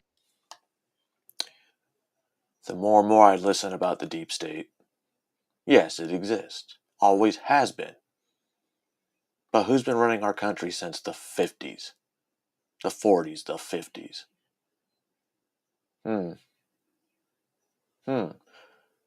The deep state, oddly enough, is a country that has a lot of people on some list. Just saying. that? We have to destroy the deep state, and this is elements of the Pentagon, the Justice Department, the FBI, the CIA, certain elements that work under DNI, those 17 intelligence agencies, also parts of the State Department, the USAIDs of the world. That inner apparatus controls the government, and when President Trump tries to do something, they're always trying to thwart his actions, right?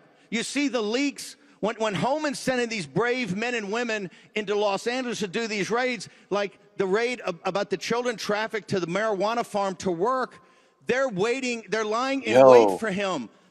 So apparently that farm is like a donor to Gavin Newsom. And they've been under investigation for not paying proper wages to their employees. And now they raided and got illegals to include 10 children, 10 minors. And that's wild. They're lying in wait for the agents. They got weapons to shoot. How does the protesters? Because somebody inside leaked it to them. Somebody inside leaks it to the media. That's the deep state every day. It must be destroyed. We're not free. The second resolve is quite simple. You don't give the deep state the consent of the governed. Therefore, it's your responsibility to destroy it.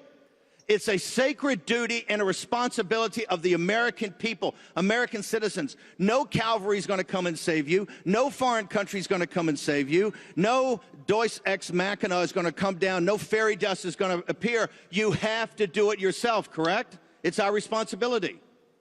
And number three, whoever is not with us is against us. Oh. Right? If you're not with us, you can't be neutral in this. If you're with us, you're with us. If you're neutral, I don't know, then you're against us. This has to happen. And President Trump, I think you're going to see.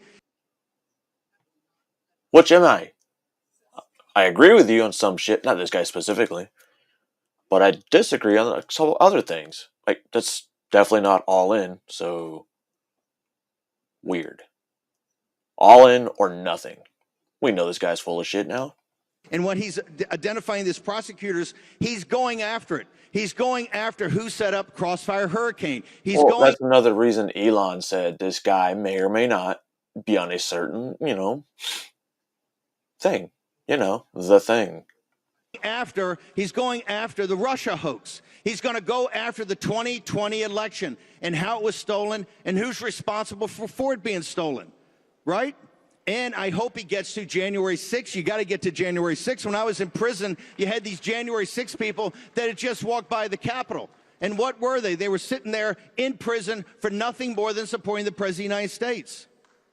Now, here's why we have to do this. You are the tip of the spear. You helped President Trump, assisted him in winning. The tip of the spear. What the fuck is that? The 2016 election and come from behind. You won the 2020 election with 11 million more votes than we got in 2016. No president's ever done that. He had 74 million votes, and they still stole it from him. In 24, remember, on that morning, MSNBC and people are laughing at you and mocking you. They thought Kamala Harris up until 7 or 8 o'clock at night, when it was quite obvious that some of the exit polls are correct and President Trump was going to win a sweeping victory. They're all smug as they've always been. They thought they were going to win until the last second when President Trump won a sweeping victory. This is what you've delivered. Your victories backing President Trump are unparalleled, not simply in American history, in all history. So now we have to get down to it. Because President Trump, and I'm a big believer President Trump's going to run again at 28. We'll figure this out, right? Fuck no. He'll be 82 years old. Until somebody can prove to me that you can get low propensity voters without him on the ticket, then President Trump's going to the ticket. President Trump is unique in American history. You've had General Washington, you've had Abraham Lincoln, now you got Donald Trump. The three greatest presidents we ever had. And the reason he may actually be greater, when he went back to Mar-a-Lago, when the Republican Party abandoned him and Fox News abandoned him and the left was coming after him and the deep state was then going to put him in prison, bankrupt him, smear his family. No American in history saw what was in front of him of all the challenges. Right? All the challenges of going to prison for 300 years, of being bankrupt, he made a conscious decision to come back. And you know why he did that? Because of you. He knew there were people out there that had his back. This is why. What if you get like a ridiculous life sentence of like 300 years? And then only to find out, like, while you're in jail, that you're a fucking immortal? And you have to do 300 fucking years? Wouldn't that be fucked up? We had the greatest victory come from behind victory ever. 24 will be studied in the history books forever. Now, that coalition is built upon people like yourself with this foundational element. Of course, we got the tech bros and other people. That's fine. We'll figure this out as we go. We're building a coalition bigger than FDR's in 1932. That's what we have to continue to build. The only thing that can stop us is ourselves. You know what can stop us? Cynicism. If we don't look into these things and expose these things to the American people and that you can see the evidence so that you can be comfortable, hey, I fully understand it. If 2% or 3% or 4% become so cynical and say, hey, look, I just don't believe in anything anymore, we're not going to win any more elections. This is so obvious. It's so tight right now, where you're going to win by 10, 20,000 votes. We need to have not just every one of your votes. We need to have you motivated as you've been motivated to not endorse the canvas, to get people out to vote. That's how we won in 24. That's how you get Liberty. Lindsey Graham and... we have to see this to the end. You know, I'm a fighter. And this fight is the fight before us, because we could do all the tax cuts in the world. We could close the border for a while. We could do all these amazing things, which President Trump is doing. He's absolutely correct. He's on a roll. He's the hottest any president's ever been. We're doing it. However, if we don't get into what really tries to control the country, the deep state, and take it apart. And by the way, if we got rid of, I don't know, 100,000 or 200,000 billets and people, we'd have control of this. And I mean, cut the FBI by half, cut the CIA by half, cut 3/4 of the State Department, right? Cut the Defense Department by a third. Cut every department and start cutting them in half. I don't know about the defense. Let's go back to the Roman Empire. You ever heard of Cato the Elder? Heard of Cato the Elder? You guys are always the best. You're always a step ahead of me. So Cato the Elder was a very conservative senator in the Roman Republic. And his wisdom, he was looked upon as a wise individual. But he had one obsession, and that was Carthage. He realized the Roman Republic would never be truly free while they had this competitor, Carthage. So whatever was up, whether it was education policy or tax policy or a budget or anything, cleaning up Rome, putting in new sewers, aqueducts, he always finished every speech, and he was the greatest speaker in the Senate. Carthago delenda est. Carthage must be destroyed.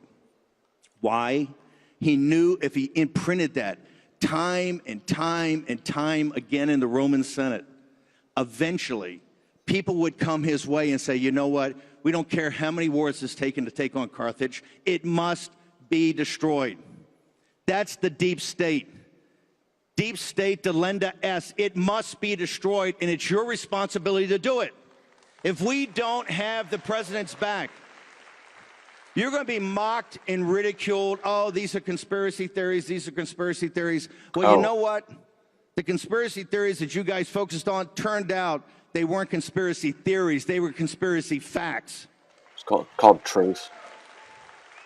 Oh, yeah, I guess you could say facts. The coming days and week, as these crises converge, after 10 years after President Trump came down the golden escalator, as they converge, trust me, you think it's been tough before, it's going to get very bumpy. On Monday, the situation in Ukraine right now, the NDAA, the Senate, is those motherfuckers. We're not going to give Ukraine any more, rockets or missiles that, we need because we have a limited supply. And only to turn around, Trump is like, yeah, okay, we'll give it to them. Passing in secret an increase to Ukrainian arms of $500 million a year. I know this audience does not support that, but this is what the pressure is going to be in the Senate, in the House, among the deep state, to get us into war after war after war after war. And forget that the main war is the enemy within and what we've allowed inside our gates. The enemy within must be addressed. And inside these gates, the cities of Los Angeles and Chicago and New York City, with this group of radicals about to win and take over New York City, that's the enemy within. We have 10. Tucker said 61 million. I don't care if it's 10 or 20. They all must be deported. Mass deportations now. Amnesty never. If you don't know, Trump is also talking about, well, not Trump, but the administration is talking about amnesty for agriculture. Falter. If you falter, if you quit, if you say it's too hard, I don't believe anything anymore, we will lose. But if you hunker down and say, I'm with this, as long as it takes, as hard as it is, right, as many sacrifices I have to make, I guarantee you we will be victorious just like we were in 24. Tampa SAS, you're the best. Thank you very much. Yeah, I don't know about that guy. I mean, like I said, he's got some good ideas, but the other times, he's a little crazy sounding. But so am I. Now, I also have something I have to... All right. This one should be fun. This is Scott Jennings, our favorite CNN analyst, who basically is CNN. Afternoon, Tampa. I'm not used to hearing I'm not used to hearing applause when I walk out onto the stage at the office these days. It's all garlic and crucifixes for yours truly.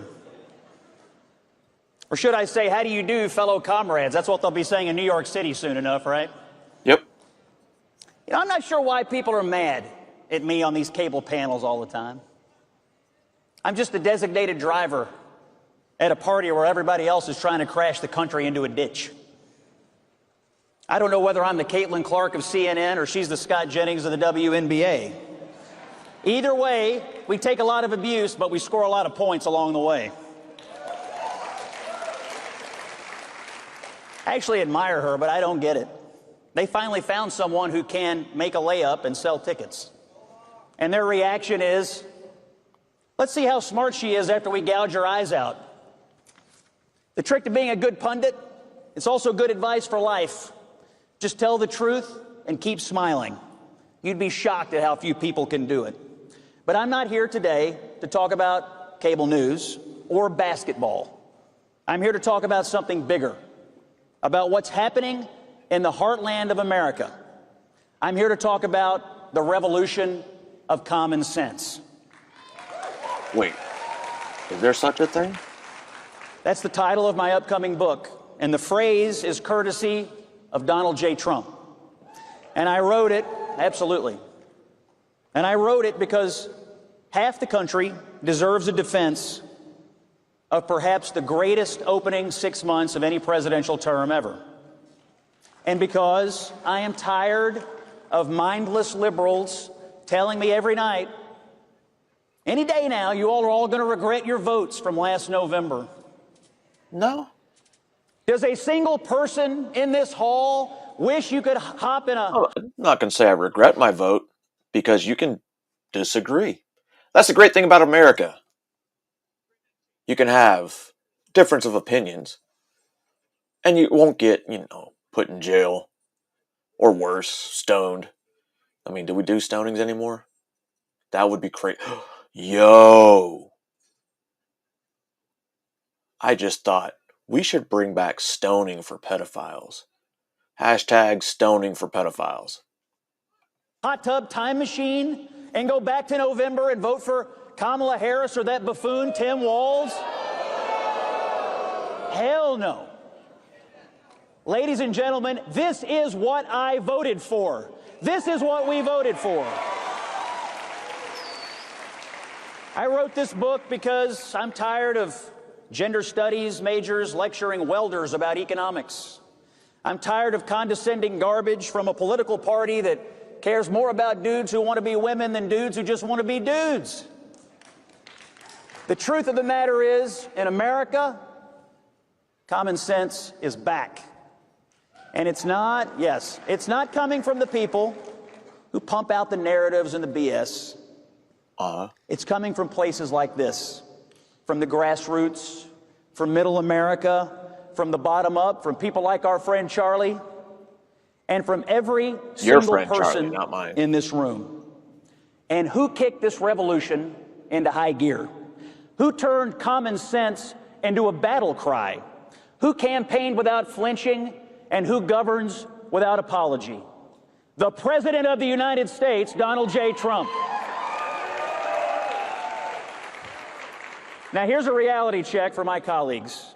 The President's having the best 6 months of any president of the modern era. His policies reinforce and advance the conservative movement, and they put America back on track. We encourage work instead of government dependence. We prioritize American citizens over illegal aliens. We secure the border instead of pretending that it doesn't exist. We unleash American energy instead of bottling it up. We keep taxes low on the people who actually pay them, the working men and women of this country, from the assembly lines to the barber shops, to the diners, to the garbage trucks, to the farmers in the fields. Hardworking Americans that just want to get up and go to work, provide for their families, make their lives a little bit better without being condescended to by the elites in Washington, D.C. They now have a champion in the White House. Oh, and by the way, he's delivering world peace along the way. The Middle East, Africa. For God's sakes, give this man the Nobel Peace Prize already. Well, if he could end Ukraine, that would probably give it to him. And he's doing it all in the face of a hysterical opposition that has not recovered from the trauma of last November. Let's see. The Clintons, the Obamas, feel free to boo along. The Bidens, the Harrises, the never-Trumpers, the leftist media, the narratives, the lies, the political information distribution complex. Gone, gone, gone, gone, gone. All thanks to our president, Donald Trump. But here's the best part. He's not alone. He's got a movement. It's young, it's smart, and it's hungry to win. Now, judging by the statements of some of my sparring partners lately, the left is panicked. Why? Because you aren't playing by their rules anymore. They want you to sit down and shut the F up. Oh, yeah. They want you to stay in your lane. Little did they realize that you would build your own road and go right through them.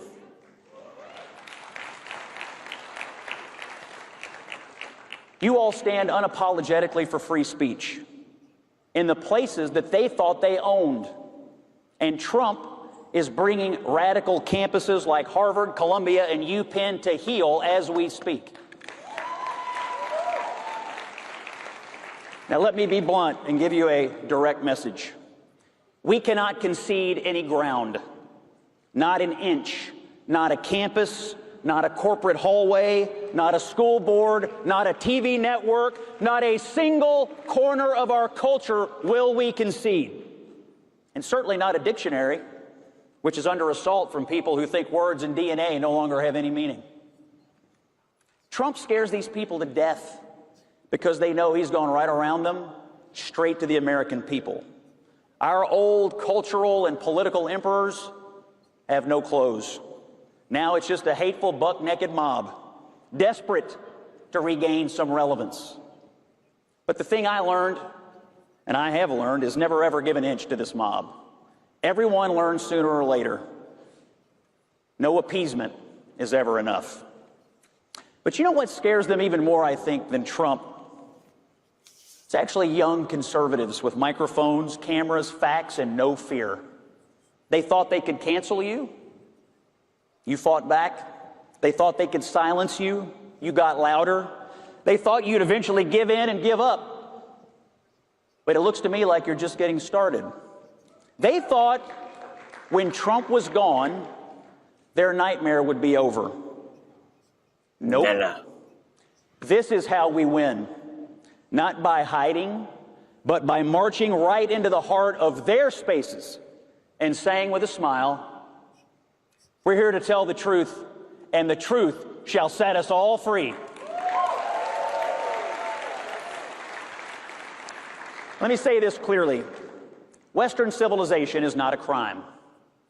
It is a miracle from God. It is the worldview that gave us liberty, dignity, reason, beauty, and yes, our common sense. But it is under assault. The barbarians are at the gate. It's our job to defend it. You are the vanguard. You are the next chapter in this American story, the heirs to the Minutemen and the patriots who gave us this country in the first place. And with Donald Trump back in office, you have a president who believes in you. So let's keep going. Let's fight for the dignity of work. Let's defend the necessity of borders. Let's stand up for women instead of deviling and devaluing them. Let's build a future that rewards truth and talent instead of identity politics. And let's remind every radical university president and professor, every smug pundit, every one of these free Palestine yahoos, every never-Trumper who threw in with the enemies of Western civilization, we're not going anywhere.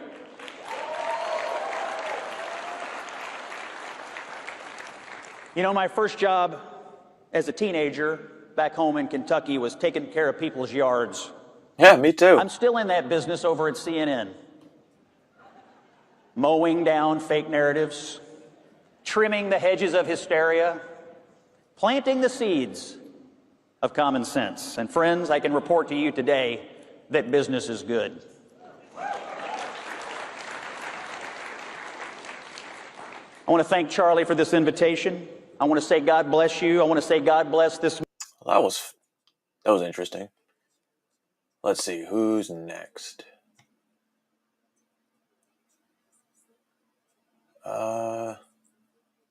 We'll do this next, and then next time we'll finish the other 8. We're going to close out with this one. This is Tom Homan. Bro, this dude get you fired up. I mean, I hope he got you fired up. His whole not presentation, speech, I guess.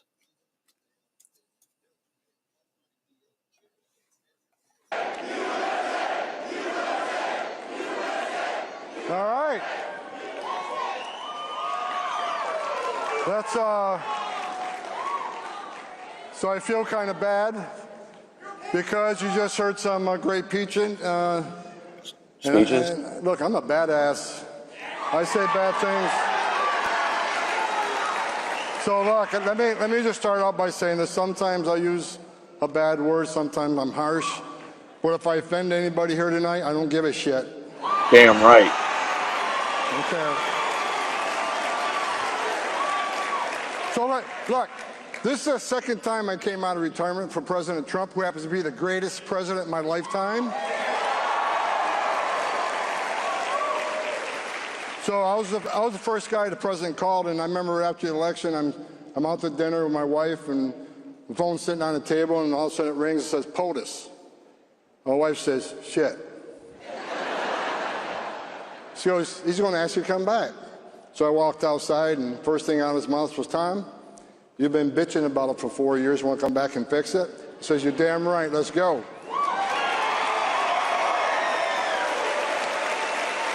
So look, Joe Biden took the most secure border of my lifetime under Trump 45 and unsecured it on purpose. The first president in the history of this nation who came into office and unsecured a border on purpose. Wasn't an accident, wasn't mismanagement. So where are we at today? Tonight, as I'm talking to you, we got the most secure border in the history of this nation. What about the world? In the history. Illegal immigration down 96%. That means 96% less people are coming. With 96% less people coming, how many women aren't being raped by the cartels? How many children aren't dying making that journey? How many pounds of fentanyl isn't getting to the country to kill Americans?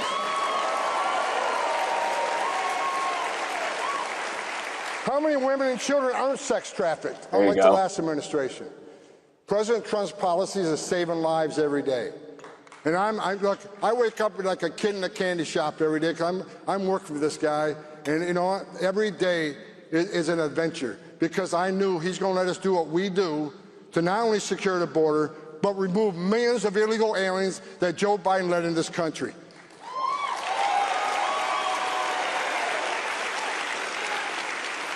On top of the success we already... Well, unless you live in Los Angeles, which is now making it illegal for them to come in the city, pretty much. We had, the last administration, 500,000 children were trafficked into this country. The last administration lost track of 300,000. Trump's already found thousands of these children.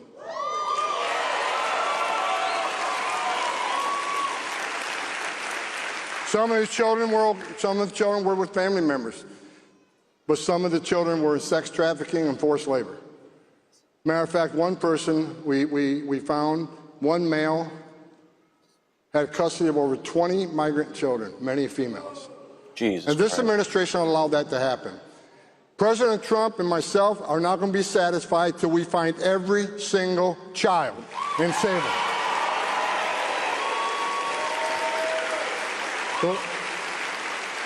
The last administration simply didn't give a shit. They didn't. And it's just terrible. I don't care what side of politics you're on. When you got a child trafficked in this country for forced labor and sex trafficking, all hands should have been on deck. Under President Trump, all hands are on deck. Come on, Tom. Tom, since you have that stance, you should talk to your buddy, Donald J. Trump, about this certain client list that supposedly doesn't exist. Right.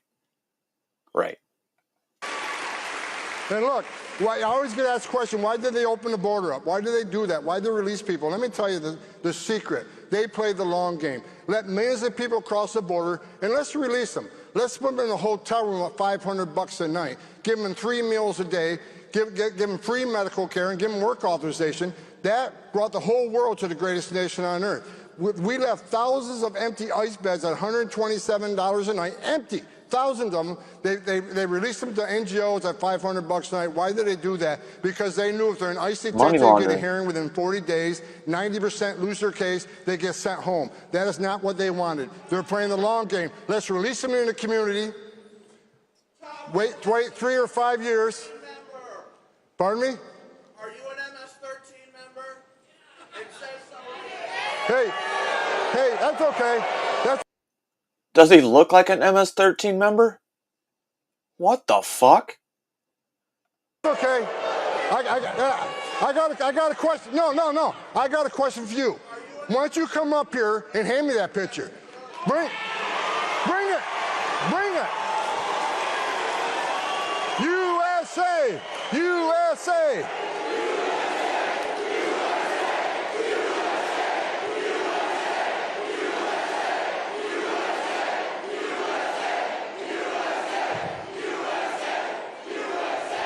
All right. This dude had time to look like an idiot, and his question or his statement was, "Are you an MS-13 gang member?" That's what you had to say? What a loser. Should have made it count. You got morons like this all over the country.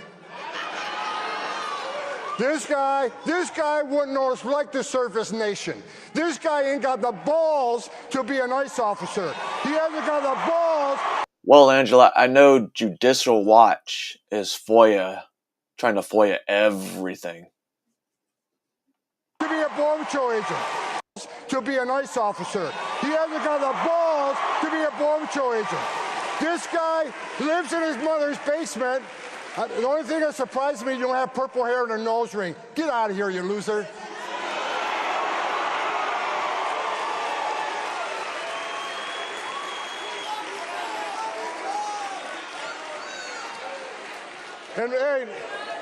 And you're such a badass, meet me off stage in 13 minutes and 50 seconds.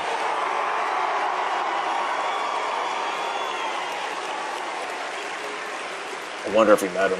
I guarantee you, he sits down to pee. Guarantee. So, sanctuary cities. Let me talk about sanctuary cities real quick. Sanctuary cities are pushing back against the Trump agenda. Sanctuary cities are sanctuary for criminals. So sanctuary cities from day one, Chicago says Tom Home is not welcome in Chicago. I was in Chicago within 24 hours. I've been to New York City. I've been to Denver. And for those folks from Seattle and Portland, I'm on my way to Seattle and Portland. What about Los Angeles? What about LA? That's where you go to show face. Assholes like this guy think they're going to vilify men and women of ICE, that they're going to intimidate or scare us. I'm not going anywhere, either as the men and women of ICE. We're going to do the job that President Trump gave us to do.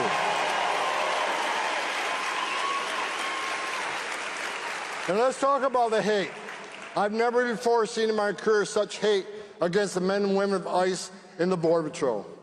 That gentleman just standing here, he ain't got the balls to put a badge on and go stand there and take the criminals on.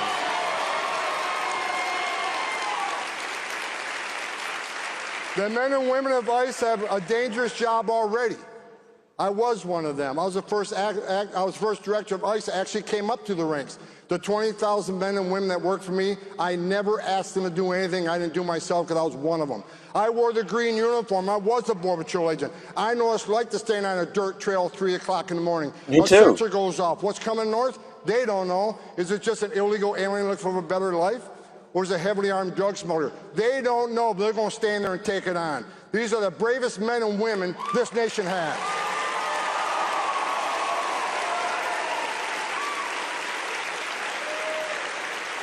Funny you should say that, Angela, because pretty sure the mayor of Los Angeles is going to give them free money if they were affected by ICE.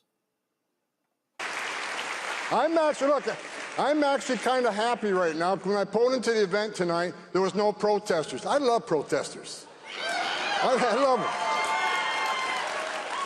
That means your message is getting out. And my detail will tell you, if protesters don't show up, I'm extremely disappointed.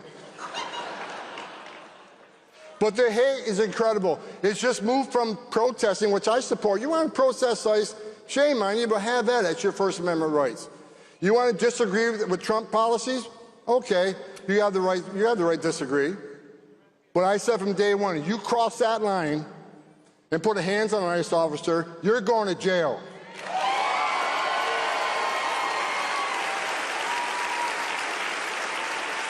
You impede an ICE officer or Border Patrol agent, you're going to jail. You put hands on them, you're going to jail. You harbor and conceal an illegal alien, you're going to jail. I don't give a shit who you are. Oh, Donald Trump?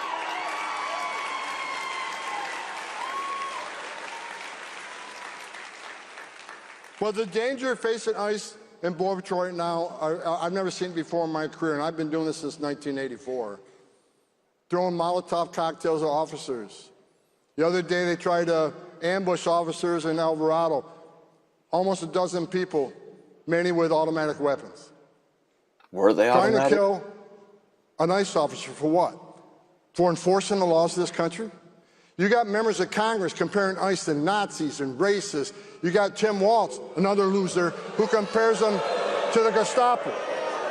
And understand this, these members of Congress that are vilifying them, the ICE officers are simply enforcing the law that they wrote, that they enacted.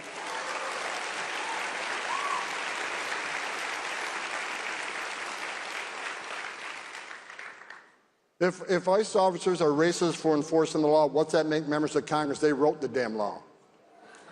Slave masters. So we're going to prosecute every person that crossed that line. Last night, I was sitting on my couch, actually had a few hours off. I got a tough boss, he don't give me a day off. Last night I'm sitting on the couch, my phone rings. POTUS.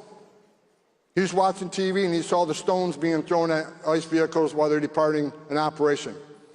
He said, Tom, I'm sick and tired of this. Funny. We need to take action. They were throwing stones at these vehicles that were leaving, and these big-ass passenger vans throwing rocks through those windows. Who do they think is in those giant passenger vans after they just did a raid? And which van had the 10 children that they were throwing rocks at? Crazy. I'm with you. So he sent a tweet out last night. ICE officers will use whatever means necessary to arrest every one of those people that throw a rock. The games are over.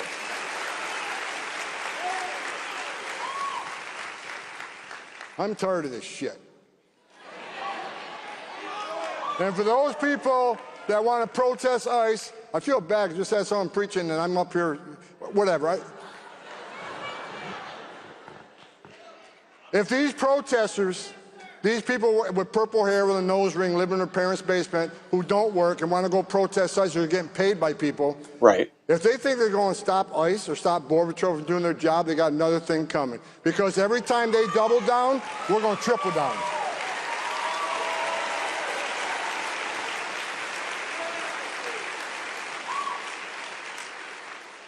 I had 1,000 protesters at my house about a month ago. Good for them.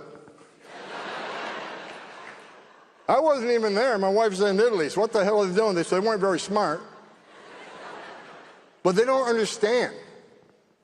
We're on a mission to make this country safe again. Every public safety threat, every national security threat we take off the streets of this country makes this country safer. And for those people who say, well, this mass deportation operation, what a racist and un-American thing to say. No, no, no, no. We just spent 4 years of massive illegal migration where 10.5 million illegal aliens came to this nation. to our borders. They're demanding due process. They're demanding the right to claim asylum. They demand the right to see a judge. Okay, but at the end of that process, he says you're going home, you're going home. Because that's due process. Ah, man. We don't have a choice. What's the choice? Let him stay? Is that the choice? Because if you don't show consequences, you're never going to fix the problem, and the next president comes in and undoes all the success we're doing. Bottom line is, we're going to enforce the law. This is where I probably get the luckiest. I know my kids don't have to take out student loans because, well, they get a substantial amount of college money because of me. So, not everybody has that luxury, and I'm glad I do.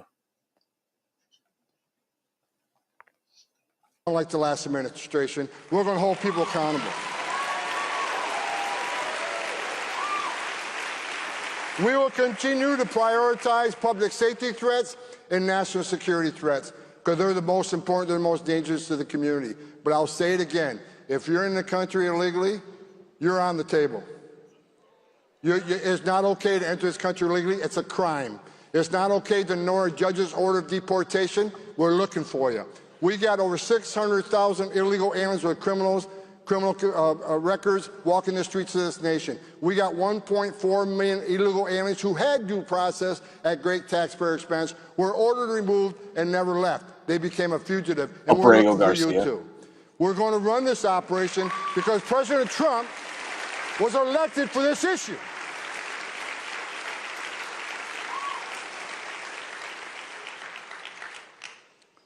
Let's talk about President Trump for a moment. Uh-oh. I say this all the time, media goes nuts. This dude's gay for Trump. President Trump is the greatest president of my lifetime.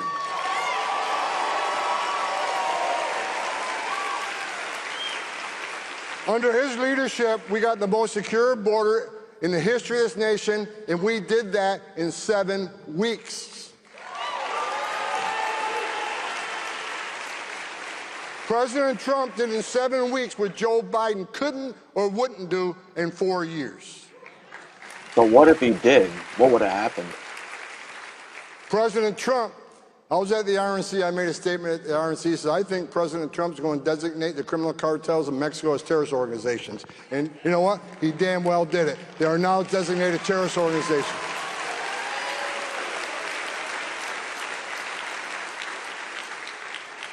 And President Trump will wipe these cartels off the face of the earth.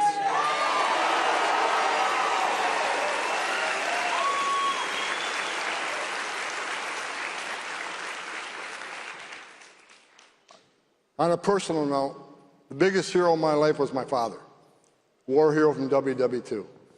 Well, I spent hundreds of hours. Was he a Nazi?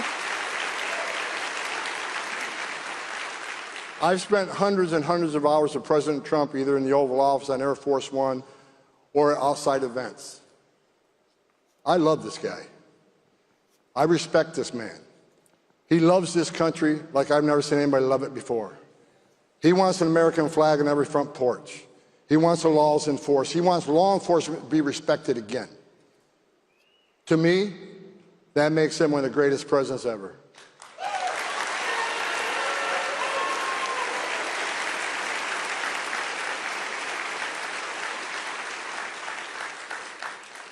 He brought me on the second time. My wife's still pissed off. I came out of retirement the second time. Absolutely, she's still pissed off a little bit, but she got over it. Because she understood what Biden did to this border. 10.5 million illegal aliens to this border. A record number of terrorist watch lists, over 400. Over 400 people with terrorist watch lists were called the southern border under 4 years of Biden. Under Trump 45, we had 14. Biden had 400. How many we had since January 20th of this year? 0.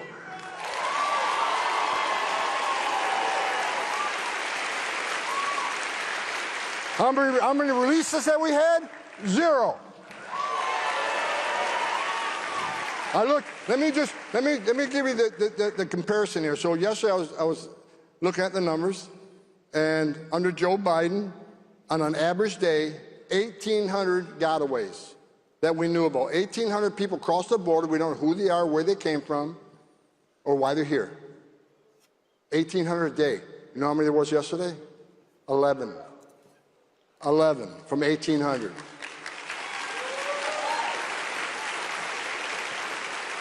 How many people crossed the southern border yesterday?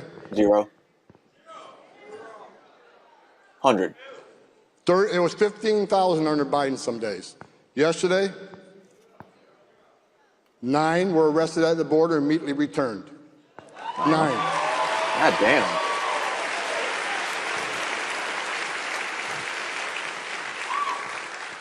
Sex trafficking has plummeted because the border security. Has it though?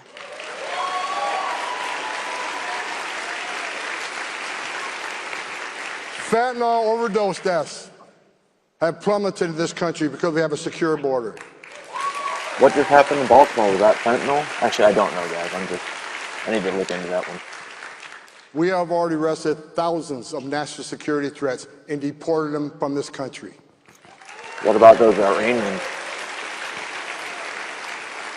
And the men and women of ICE have already arrested and deported 150,000 illegal aliens, most of them in conviction. Who is we, and why are we back together?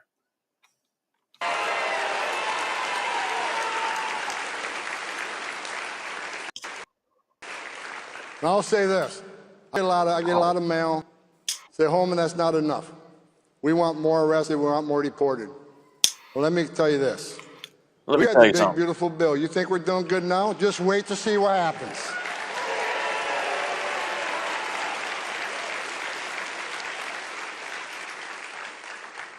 And for the haters, let me leave. I got 1 minute left. Let me leave a little message for the protesters, the haters. Oh, I didn't know you guys broke up. It's weird. Where the fuck have I been? See? See, I told you I don't pay attention.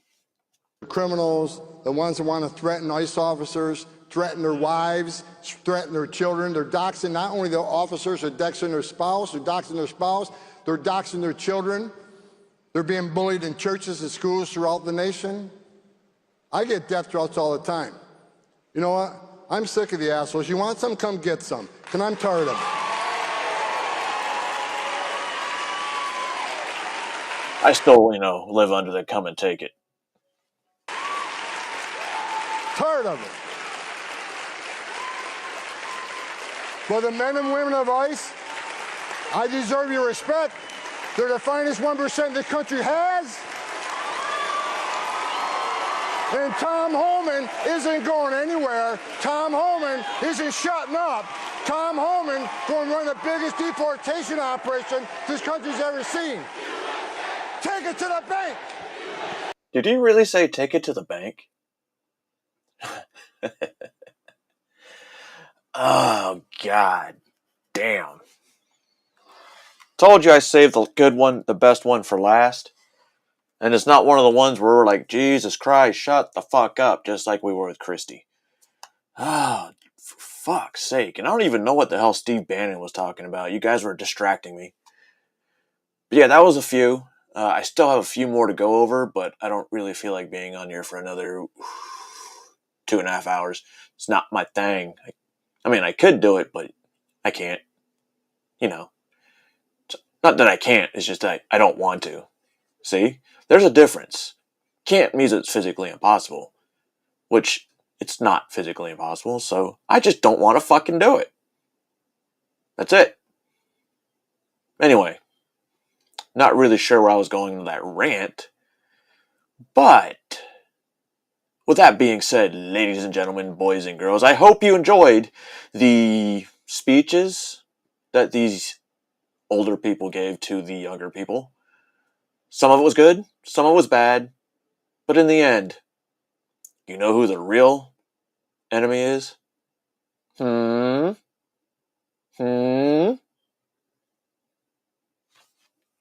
Anybody? I bet you it's Israel.